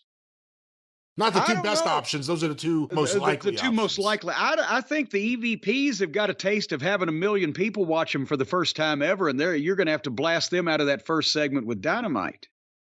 No pun intended. All kidding. I'm not even kidding at all, but I've been saying this for weeks now about the women's segments and what they're doing. If you're an AEW wrestler, again, I don't care who you are you fighting with Tony? Don't put me on after that segment. No one's going to see this or it's going to drive people away. And again, if we're talking about Raw and the ratings keep going down and down and down, we could joke and say it's Gargano. I think a lot of people just aren't interested in Johnny Gargano, of course. But there's never been more women's wrestling on that show. And again, there are wrestling fans who like women's wrestling just as much as men's wrestling, and they'll support it. But not a lot of them. But again, how many fans are the opposite, who they don't want that on the show, and that's when they'll turn the channel and they may not come back. And you know what? The WWE shows are even worse than the AEW shows in that they're 50-50 men and women. At least AEW hasn't done that yet. Well, they've got enough ratings killers on the men's side. But trying to watch Raw and every other match is more girls and more girls. The top girls are an attraction and they stand out if it's not done and overdone like everything else. And once you've got to 50-50, girl wrestling is way fucking overdone. And, and we're seeing the result of that too. And that's the thing. It's not just us saying our opinion now. We've been doing these ratings and these reviews, not the reviews, but the ratings and breaking down the quarter hours for months now. It's the same segment every single show. You could bank on it. No matter what's on AEW, you know what segment is going to drive people away. You know when Tony's going to put the female segment. It's almost in the same spot every show, and it kills the audience every show. Well, I think they need to start out with the main event and work backwards. And at least that way they'd get the viewership probably for everything because I think at this point, even a good main event is not going to keep or add to the viewers on this program. They're going to start with as many as they're ever going to get, no matter what they do, because wrestling as a whole, and this company in particular, is not as popular as a years-old sitcom rerun. If you're Tony Khan and you are not going to give up on your women's division, and you're going to give them the exact same amount of time they're getting now, if not more in the future, is it worth investing in Sasha Banks? Oh, not if she wants that much money. If she's the only one out of everyone they have there who's ever shown she could actually get people to tune in just to see her. Remember when NXT beat AEW early on? It was when Sasha Banks was in the main event. But Tony has already, he has already spent his inheritance. He's already spent his money. No, he hasn't. Hey, add up the long-term contracts he's signing that these suckers are getting him for after the Punk debacle, and he's trying to rally his troops. Chris Jericho will be there till he's 62. Moxley's there with his wife and probably kids and dog for years and years. If Sasha Banks wants that much money, then let her go to New Japan to get it. If I was Tony, I'd sign Mandy Rose and let her do whatever she wants outside of one day a week, come here and be on my TV show. But the problem is, a Mandy Rose will continue what's happening right now, which is less people tuning in, less people caring about the women's division and the wrestlers in it. Well, Sasha Banks would actually cause people to want to see it. And who's she going to work with? That's a whole nother problem, and it's AEW. She could do promos on TV for like 6 months, and then you Her and Britain on TV or something. Hey, here's the thing. They want to see everybody that comes into AEW from the WWE for the first 2 or 3 weeks. And then once they see what they're going to be doing and how they're featured, they don't want to see them anymore. So, no, I'd get Mandy Rose at a discount instead of Sasha Banks at a premium because it ain't going to make any difference anyway. Mandy Rose is going to need a new name. Well, and what her name on her gimmick is Mandy Sachs. Well, that is an interesting pick, an interesting option for her new name. What is her name anyway? Does she have a real name? Did her parents give her a name when she was born? I don't know. Hold on. I've never cared, so I've never looked. Let me Mandy see. S-A-C-S. Mandy Sachs. I know Johnny Sachs, but Mandy, her real name is Amanda Rose Sacomano. So there you go. Well, she doesn't need to use that one either. Mandy Rose is, that's pretty close. Amanda Rose. Amanda Rose. She can actually still use it. Or Rose Sacomano. I don't know about that. It's Rose Sacomano. How about Bob Sacramento? That's Bob Sacomano. Not Sacramento. Well, but he's from Sacramento. Anyway, regardless of what Mandy's name is, are you going to have, what?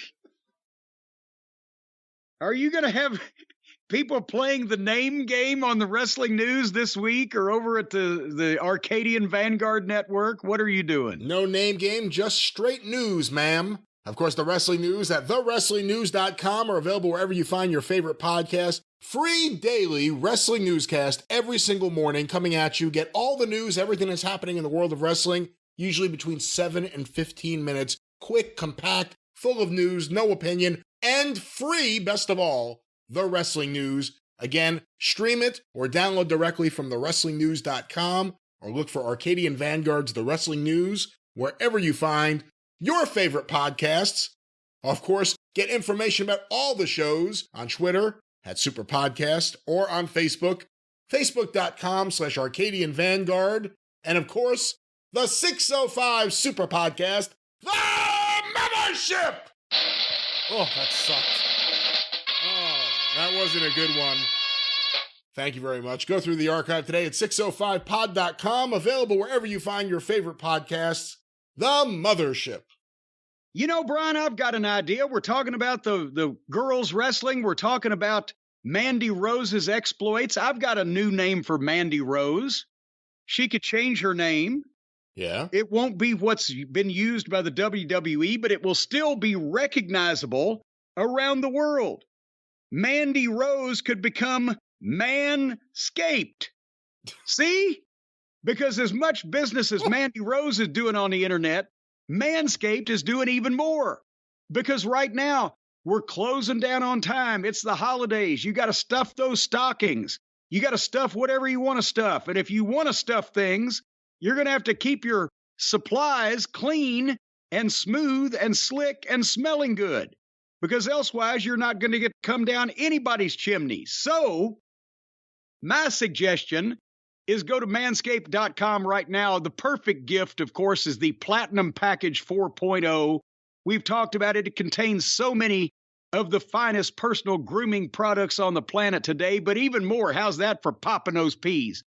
But even more, they offer a handful of their liquid formulation, shampoos, body washes, upstairs and downstairs deodorant. You can smell good from the attic down to the crawl space. And boy, if you've ever been in some people's crawl spaces, you know they can collect odors. You don't want to let the chestnuts roast over an open fire this year. Get them the Manscaped Boxers because that keeps the area cool and provides holiday comfort all year round. If dad's got nasty nose hairs, the Weed Whacker nose and ear hair trimmer, the Shears 2.0 nail care kit. You got scissors and clippers and tweezers and a file to get out of jail. The Preserve Cologne, the light, breezy, woodsy feel. You'll smell like an owl shitting in a tree. And that's always fresh. And the Body Buffer. The loofahs that people use actually hold all that dead skin and bacteria, whereas the Body Buffer is even smoother, but acts tougher on all of that dead follicular matter. And the Lawnmower 4.0, if you buy it a la carte, It's amazing. Got the backlight, the LED light there to make sure you can do this even in the dark. And our friends at Manscaped right now are offering 20% off and free shipping on all of these goodies by going to manscaped.com/JCE. That's 20% off and free shipping, manscaped.com/JCE. By the end of the year, do your significant other a favor and clean your shit up, for heaven's sake. Speaking of cleaning stuff up, should we clean up some of Uncle Dave's mess here at the end of the program? I don't know how much cleaning up of anyone's mess we're going to do, but we can discuss whatever you want to talk about. We can examine it for a second, because the annual Wrestling Observer newsletter Hall of Fame episode, or edition, I should say. Episode. Well, it has been an episode. The edition has come out, and the same thing we've done to wrestling has been done to the Wrestling Observer newsletter Hall of Fame. We've run off most of the people that were serious about wrestling, and now we've got a bunch of trampoline cowboys and play actors. Well, as that has happened to wrestling, a lot of Uncle Dave's more knowledgeable subscribers, readers, supporters have been run off with it, along with Uncle Dave losing his mind and being petrified he's going to lose his subscribers. So instead of calling a spade, he calls a spade 7 stars. And that's turned off even more of the people that used to vote in this thing and had some knowledge of the industry. And now apparently what we're left with there, because I'll tell you something, and we've talked about this, the smart fans, the small number of smart fans that existed in the 80s were probably smarter than the people in the ring today as relates to the wrestling business. And at least over the years, these serious people that were involved in research and history and preserving same in wrestling were the backbone of the people that voted for this Hall of Fame. So you got a semblance of sanity in who would be in a wrestling Hall of Fame and who wouldn't. And now what we're left with, there's obviously the WWE Hall of Fame, and that's up to Vince, and or now who knows who it's up to, maybe still Vince. And other wrestling halls of fame put people in based on whether they'll show up to collect the prize so that people might buy tickets to come and see the ceremony, whatever. But this was legitimately voted for by the most knowledgeable some wrestling personnel, and the most knowledgeable non-wrestling personnel that you could find. Now that those people have been run off by Dave's embrace of whatever the fuck they call this shit these days, the modern fan, the modern smart fan, the AEW fan or the indie fan or the wrestling needs to be silly and fun fan, nobody ever took this seriously. They've taken over, and they have the most superficial knowledge of the wrestling business of anybody. They are not the smartest fans. They are just the loudest fans and the most know-it-all fans. But they have a superficial knowledge of wrestling, not only what it's about, what its history is, but who was really important in it.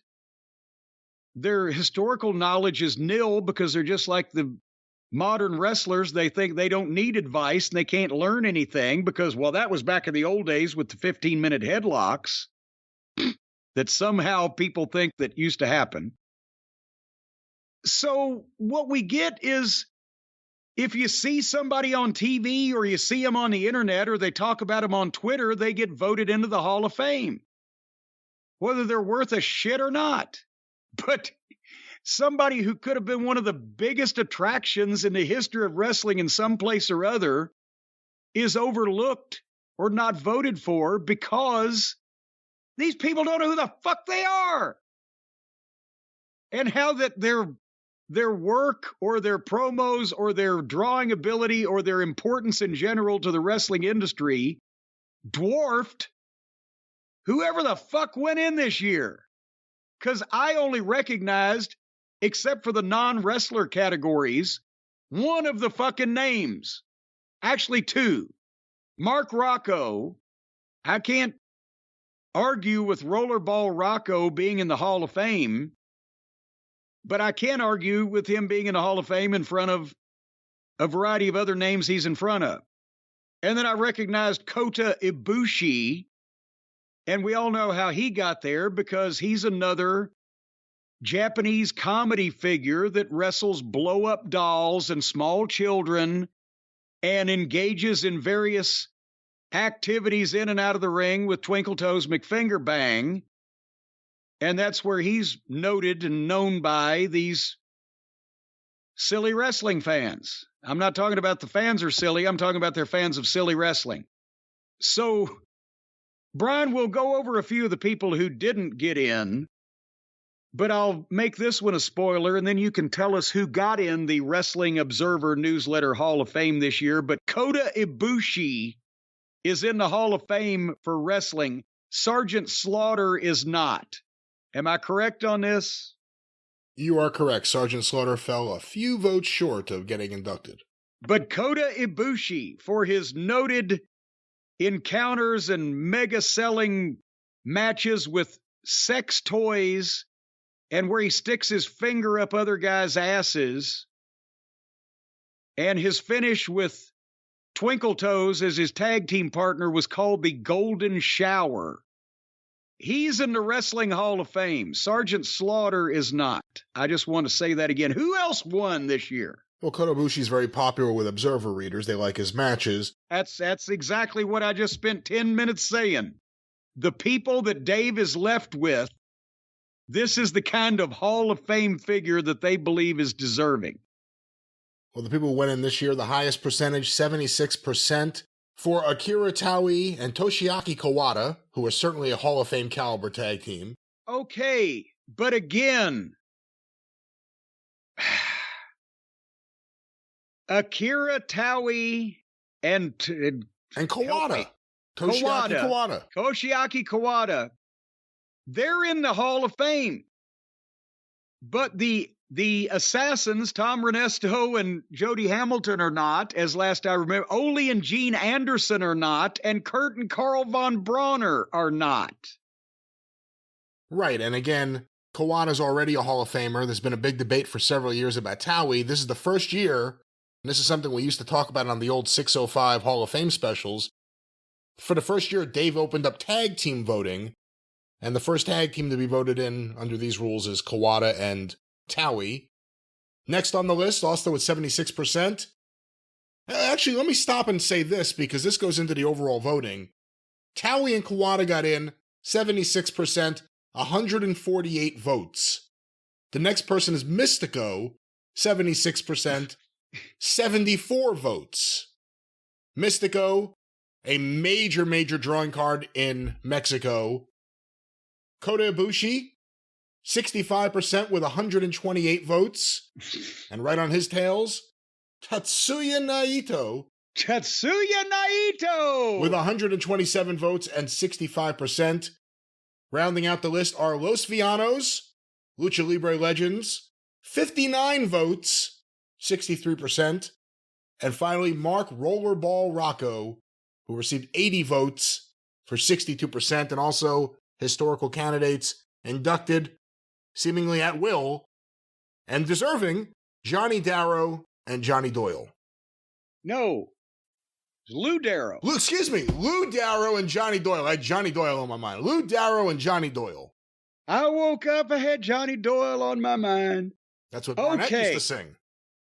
So, Taui and Kawada, Mystico, Kota Ibushi, Tatsuya Naito, Los Villanos, and Mark Rocco are the new members of the Hall of Fame. Let's talk about some names that are not. Sergeant Slaughter not only is not in the Hall of Fame, but he will be dropped from next year's ballot unless he gets 50% of the vote. Did he get 50% of the vote? Sergeant Slaughter got 57% of the vote this year. 150 so at least he votes. Stays on the ballot. And again, it's important to point out 150 votes. So although he got more votes than every single person who went in this year, because the votes are from his region and they weren't as many percentage-wise as the votes from another region, which is why Mystico gets in with 74 votes. That's why Sergeant Slaughter's not in. Yeah, because now he's broken it up. Well, if you're from Mexico, you vote for the Mexico candidates. If you vote for modern performers in the U.S. and Canada, you vote for them. If you vote for historical performers, or if you vote from wrestling in Australia, New Zealand, Europe, Africa, and the Pacific Islands, so 6 people on the Isle of Malta vote for fucking some guy. He gets in because there's only 6 people on the Isle of Malta. But I back up. Here's some names that aren't in the Wrestling Observer Newsletter Hall of Fame. Ole Anderson, Bob Armstrong, Jack and Jerry Briscoe as a tag team. Well, again, they just opened up tag team voting this year, and you're burying one of the big stories. Rocket and Perez couldn't get in this year. Okay. The first year they were on the ballot, they couldn't get in. So Argentina Rocca and Miguel Perez did not get voted into the Wrestling Hall of Fame, but Towie and Kawada and Los Volanos did. How about Wild Bull Curry is not in the... Folks, we could be here for 5 hours talking about the longevity and the giant gates and the massive importance of all of these people at various points in time in the wrestling business, but it would bore you after a while because it dwarfs anything that the people that we just saw elected or inducted have ever done. Cowboy Bob Ellis is not in the Hall of Fame. Pampiro Firpo, the Mongolian Stomper. The Hart Foundation, Bret Hart's in, but Bret Hart and Jim Neidhart as a tag team, they didn't get in. Shawn Michaels and Marty Jannetty. Okay, we can't. Sputnik Monroe, Blackjack Mulligan is not in the Hall of Fame. Rayson Hennig as a team. Dusty Rhodes and Dick Murdoch as a team. You mentioned Rocca and Perez. Steamboat and Youngblood as a Mad Dog and Butcher Vachon as a team. Well, again, couldn't get in. Other than a few examples like the Freebirds or the Midnight Express, typically there haven't been teams, and once you were in as a single, like a Mad Dog Vachon, you weren't on the ballot again for a second thing. Stan Lane was in. This is where the technicality got weird. Stan Lane was in as a member of the Midnight Express, but the Fabulous Ones weren't on the ballot. How about this? Junkyard Dog not in the Hall of Fame. Edge, for a more modern name, not in the Hall. Edge is not in the Hall of Fame, but Kota doll wrestling sex toy play with her Ibushi is. Goldberg. The Hardys as a team. Paul Orndorff, not in the Hall of Fame. Randy Orton. CM Punk. Roman Reigns shouldn't be. That's another thing. Active wrestlers. They're still wrestling. I know people never really quit, but while a guy's still on top in a major company, I don't know they should be nominated. The Steiner brothers didn't make it. The Von Erichs didn't make it.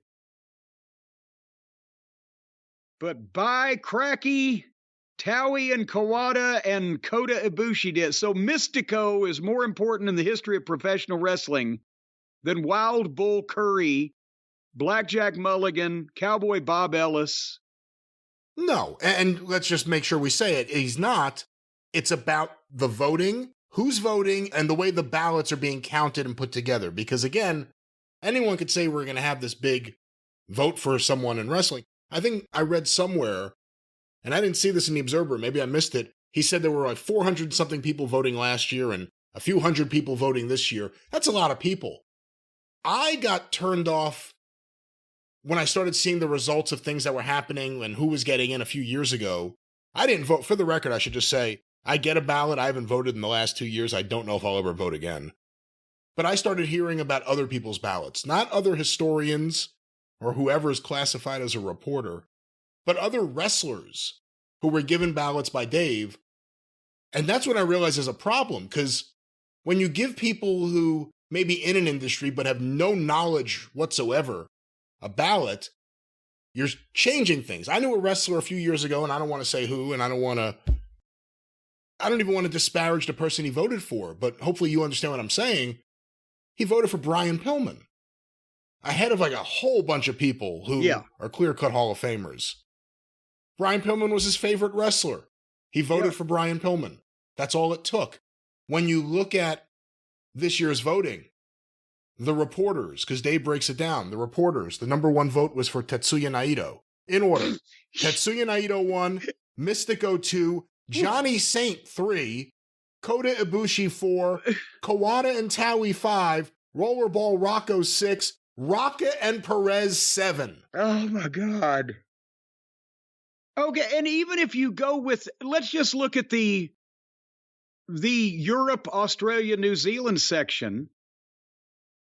Mark Rocco, and again, a great wrestler, but you can watch him on tape against Tiger Mask, right? Certainly. So Mark Rocco got in, but the Royal brothers, Burt Royal and Vic Faulkner, the most legendary tag team in English wrestling, didn't get in because you can't watch them on video wrestling Tiger Mask. Killer Carl Cox was in this category because of Australia. Killer Carl Cox didn't get in the Hall of Fame, but Mark Rocco did. Johnny Saint, they voted for him even though he didn't get in. Great technical wrestler, but they've overlooked Ricky Starr and Adrian Street, both of whom had longer careers, and Johnny Saint was technical wizard. Both these guys drew more money in multiple countries. Despite the fact that you drove in a car with Adrian Street, so you've heard a lot, where do you fall in the Big Daddy debate? Honestly, it's one of those things where you pretty much have to hold your nose and vote for a guy who was worthless in every way except he was the biggest draw for a period of time in the business in that country, and mostly killed it afterwards. He made Hulk Hogan look like goddamn Steamboat in the ring. So you can't even use Hulk Hogan wasn't a great wrestler, but he was a great worker. Big Daddy wasn't a great anything. His brother was the promoter. He was a fucking huge, it was like the Ultimate Warrior, except instead of a superhero body, he was a big fat gray-haired fuck with a big potato nose. But he was the biggest draw for a period of several years at a point where the business in England was about to die. So, and he helped kill it. But it's like if you put an American woman in before the fabulous Moolah, if it's not Mildred Burke, it doesn't make any sense. But I'm looking right here at the different things here, and I'm looking at the overall vote. This is why I got disgusted with it. If you just look at the overall list, which combines all the different voting groups, it goes by percentage, who was the closest to getting in. So you need to get over 60% to get in. Slaughter got 57%. Rock and Perez, 57%. Close, but no cigar. The Briscoes, 53. Steiner's, 52. Davey Boy and Dynamite got 52. Goes on for a while. Here's where it's like, what the fuck? Like, seriously, what the fuck? Who's the voting body? Bobby Davis, 45. Enrique Torres, 42. Jim Johnston, 42. CM Punk, 41. Johnny Rougeau, 41. Wait a minute. Jim Johnston got the same percentage of votes for writing the WWF theme music as the biggest Hispanic star at the time in the history of wrestling across the United States. Got the same percentage. Hey, he also not only got more votes, but more percentage because he's in the same voting category. He did better than Ted Turner, than Junkyard Dog, than Bobby Bruns, than Morris Siegel, than Dory Dixon, than Edge. Jim Johnston did better than the Von Erichs and Randy Orton, Anderson and Blanchard. Jim Johnston did better than the Hardys and Dominic DeNucci and Steamboat and Youngblood, Sputnik Monroe and El Hijo del Santo and Octagon, the Grand Wizard. Jim Johnston, who's voting for this? And that's it. When I would get a ballot, I had to remove myself as a friend and coworker of some people and just sit down and say who had a bigger impact on the business for a longer period of time. You consider not only the in-ring talent, but the personality and the charisma and the drawing power and the longevity. That's what you consider for a Hall of Fame in wrestling, or I would think anything else. Talent, drawing ability, and longevity. And some people have all three, and some people have a ridiculous amount of one and little of the other two, but you tried to weigh that. But there is on no planet, in no alternate reality, that some of these people that make it into the Hall of Fame now are more important to the industry or had a bigger impact than some people that are not getting voted for because he's run off all the serious fans, and what we've got left are current day website marks and a bunch of marks in the ring that only vote for people that they know personally or have ever seen on video. And the non-wrestler category is all over the place also because, again, and I'm not picking on Jim Johnston. I like him, never had a cross word with him. But you're telling me that Jim Johnston had the same amount of impact on professional wrestling as Roy Welch, who invented Southern wrestling and ran one of the biggest geographic territories in the business for over 40 years. Or you're telling me that for God's sake, Bobby Bruns, as you mentioned, who basically invented... He invented Ricky Dozan. He invented wrestling in Japan, invented Ricky Dozan.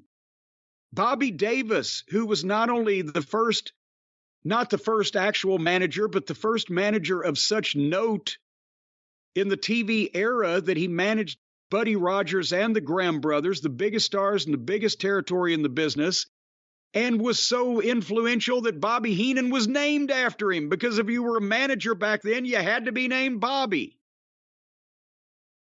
But none of these people are getting in because Jim Johnston wrote catchy tunes that people actually can listen to now. It's insane. And it's become it used to be something that like I said, for the several hundred or 500 really dedicated, knowledgeable, smart fans and historians in the United States, this was something that was fun, but that people got in because they were deserving in the overall history of wrestling. And now it's become a modern popularity contest amongst people with the most shallow knowledge of the wrestling industry and its history imaginable. And it's always been a popularity contest. That's why Paul Bosch went in, Morris Siegel didn't in the first class. No disrespect, and this isn't meant as a shot, but Dave was friends with Paul Bosch. Paul Bosch went in. Morris Siegel, who actually promoted in Houston longer, and you could probably argue more successfully considering the power of that office right in his years, didn't go in. Lou Darrow and Johnny Doyle both get put in this year. Morris Siegel and Roy Welch are on the ballot. Who's voting for them? Who is the serious historian who's going to go and do all the work for that? And there isn't the person. So now you have people on the ballot who are contemporaries of other people who are just being put in because they're historical oversights. And there's a lot of them. And quite frankly, there's probably going to be a lot more of them. Next year on the ballot, Moxley, Rollins, the Young Bucks. What? So, people, they're already preparing. And that's the sad thing. That's unfortunately what the Observer Hall of Fame has become. People are ready for the outrage next year when the Bucks go in and CM Punk's still on the ballot. When the Bucks go in and Slaughter and the Junkyard Dog are still on the ballot. Or Morris Siegel and Roy Welch, who owned major territories. I'd like to see Ole Anderson and Wild Bull Curry in the corner of a locker room, and somebody points to the Buckaroos and say, see those two kids? They just got in the Hall of Fame and you're not.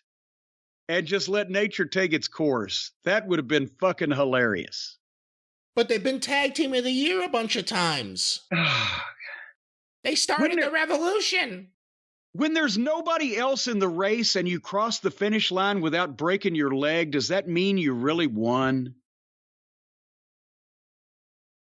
right. Only if Brandon Cutler is filming it. I don't know what to say there. But no, again, beyond everything with you and Dave, and, I've been very vocal about that I've thought Dave was unfair and painted a dishonest picture a lot of the time about everything with you and repeated verbatim things that other people were saying, which I thought was disingenuous. So again, I don't want to go through all that, but beyond all of that, I just stopped voting for the Hall of Fame a couple of years ago because what's the point? It's just going to get me frustrated because I realize he has way too many people voting, way too many ignorant people voting. There's no justification for really how this thing is run. Certain things he says, we do it the way the Baseball Hall of Fame does it. I consult with someone. And then other things, he's like, well, the Rock and Roll Hall of Fame does this. And just do a really good Hall of Fame and don't base it on what other people are doing. And nothing makes any sense with the way any of this is done. And again, you have significant, serious historical oversights for other people who have good matches. And the thing is, every once in a while, he'll have somebody write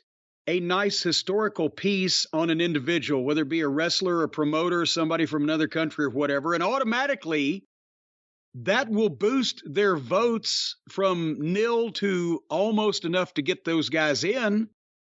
But my God, with some of these names we've mentioned, if you sat down and read the impact that they've had, the career they've had, you'd be, well, this is an automatic no-brainer. Why hasn't this person been in before? It's because nobody knows who the fuck they are, because all he's appealing to or catering to now is these fans of this silly modern era. And so you could be a main event guy for 30 years all over the country and all over the world and draw mega crowds wherever. If they haven't seen you on YouTube, they're going to vote for Kota fucking Ibushi. And, again, to go to what you said earlier, not even taking a side on Ibushi being a Hall of Famer or not. And I had the same argument a few years ago about Kenny Omega. How are these guys on the ballot and people voting on them in the middle of their career? How many people would be put in the Hall of Fame if they had a bunch of fans and they were in the middle of their career versus after the fact where you could truly evaluate things? Well, and that's why Dave says, well, but nobody in wrestling ever really retires. But a lot of people lose their full-time spot and don't work every goddamn week, and they're not on TV every week, and are pretty much not with a mainstream promotion. And at that point, and at a certain age, maybe then you say, okay, well, let's move them into the alumni section. Yeah, you're not selling tickets. You don't have to worry about who's going to be a draw or not. Make it 50. Yeah. Whoever gets to 50, at that point, we evaluate them. We have to put them in younger because no one retires. Hey, no one retires. We don't have to put them in until they're 45 or 50. Anyway. Like I said, I stopped voting. I got too frustrated because it's well-intentioned, but the more you think about it, the more you look at who's voting, the more you talk to people about their actual ballots, and the more you realize that there's a lack of progress for serious historical candidates, while international candidates at this point can skate in. There's a problem. So. Yeah, well, and again, when he split things up into the geographic areas, the cover story was, well, people in the United States don't know about the Mexicans, and the Mexicans don't know about the Japanese, whatever. But then you have a smaller number of people voting for these obscure areas of the world, and nobody from the United States can get in because everybody's split up, because that's where all the good candidates still are. I mean, they've scraped the bottom of the fucking... If Kota Ibushi is going into the Hall of Fame, then that means there are no Japanese wrestlers left that can tie their own boots that can get in the Hall of Fame. Everybody else is in. So, but that's not the case with American talent that have been overlooked and are getting further and further off, and they had much more impact on this business and a variety of places than some of these other guys that are 35 years. That's the cut of you got to be 35 years old to get in the Hall of Fame. Well, imagine that. There ain't been too many of those that deserved it by that point. That's the thing I look at. You just kind of said the word maximum impact. Who had the maximum amount of impact on the industry? That's why, and you would disagree with me on this, in the past when I voted for Goldberg. Because I could actually see an argument there. Sergeant Slaughter had a big impact. I grew up in the 80s, so it's easy for me to understand the impact he truly had. I knew he was a wrestler more than I actually got to see him wrestle in the 80s. But there's a lot of people there on that list, especially when you look at some of the historical candidates, who had a major impact on wrestling, and historically and significantly, it's grown over time, but they're not actively wrestling right now and having 5-star matches, so they're going to get slighted. The whole process is fucked. Again, I go back to Bull Curry just because, my God, one of the people that you would think, well, he's automatic. You know, the first year's class, Dave just wrote down a list of the obvious people that needed to be in, and then has added to it from then. Well, there wasn't anything the matter with that because everything was a no-brainer except Bull Curry. It's 20 years later. He's still not in. Wild Bull Curry, for fuck's sake. He main evented during World War II, and he was still selling tickets in Houston when he was 60 in 1980. Whatever the fuck. It's just insane. But Mystico needed recognized. All right. You know, I own a Hall of Fame. I have the Wrestling News Hall of Fame. I even have some of the original plaques. But Norm Keitzer had a Hall of Fame, and that's right. There are tons of inductees. I have photos of everyone accepting their plaque, and technically I own a Wrestling Hall of Fame. Well, in that case, we need to start getting out the ballots next year and have an alternative Hall of Fame. That's the first vote we need to have, is who actually gets a ballot. We don't even have to worry about who's going to be on the ballot. We could just fight about who gets a ballot. Folks, stay tuned. We just invented a brand new programming scheme for the next year. Anyway, are we done with this discussion? It's depressing. Yeah, it is depressing. I think we're done with it. One last thing before we go, and of course we'll be back in a few days on the drive-thru. People are asking, are we doing Corny Awards? Well, answer them. I was asking Corny himself. I don't know. I didn't do them last year. People started sending them in, and I just read some. I didn't actually do my own. Well, ladies and gentlemen, there's the Corny Award for No Cell, Jim Cornette, here on this date. But we'll see what happens. We got a lot of people sending in stuff. If you want some goddamn Corny Awards, send some Corny Awards in, and we'll read them here on the air. But I'm like you. I'm on strike. I'm not voting in the Hall of Fame again until Dave Brown gets in. He didn't go in last year? He's still on the ballot? He's still on the ballot. Always the bridesmaid, never the bride. I'm looking at some of the names on the ballot and some of the names that have gotten in. And again, Jim Johnston, the fact that he finished so much higher than every one of these people is the thing that makes you realize there's a major problem with who's voting and how the votes are being counted, not even cast, how they're being counted. There's two big problems there, and it's Jim Johnston. He's the new barometer of the problem with the Observer Hall of Fame. He's the canary in the coal mine. Do you think they got Price Waterhouse on this? No. Deloitte and Touche, maybe. Deloitte and Touche. It's Touche. It turns out it is Touche. It's Touche? Yeah. Well, I'm sorry. Touche. All right. Yeah, we're coming. I'm going to get out of here. I got a homemade Emo's pizza waiting on me. I got the Provel cheese from Emo's. I got the Emo's pizza sauce. I need to make some sausage, cut up some onions and mushrooms and green peppers. And boy, howdy, we're having pizza tonight. Emo's without leaving the house. Yeah. Anyway, thank you, Brian, for your contribution to this program. And otherwise, I've got no finish for this bit, so I will just take a small bow and say, ladies and gentlemen, we'll be back on Brian's show, The Drive-Thru, in just a couple more days, so you won't be without us too long. And until then, thank you, fuck you, and bye-bye, everybody.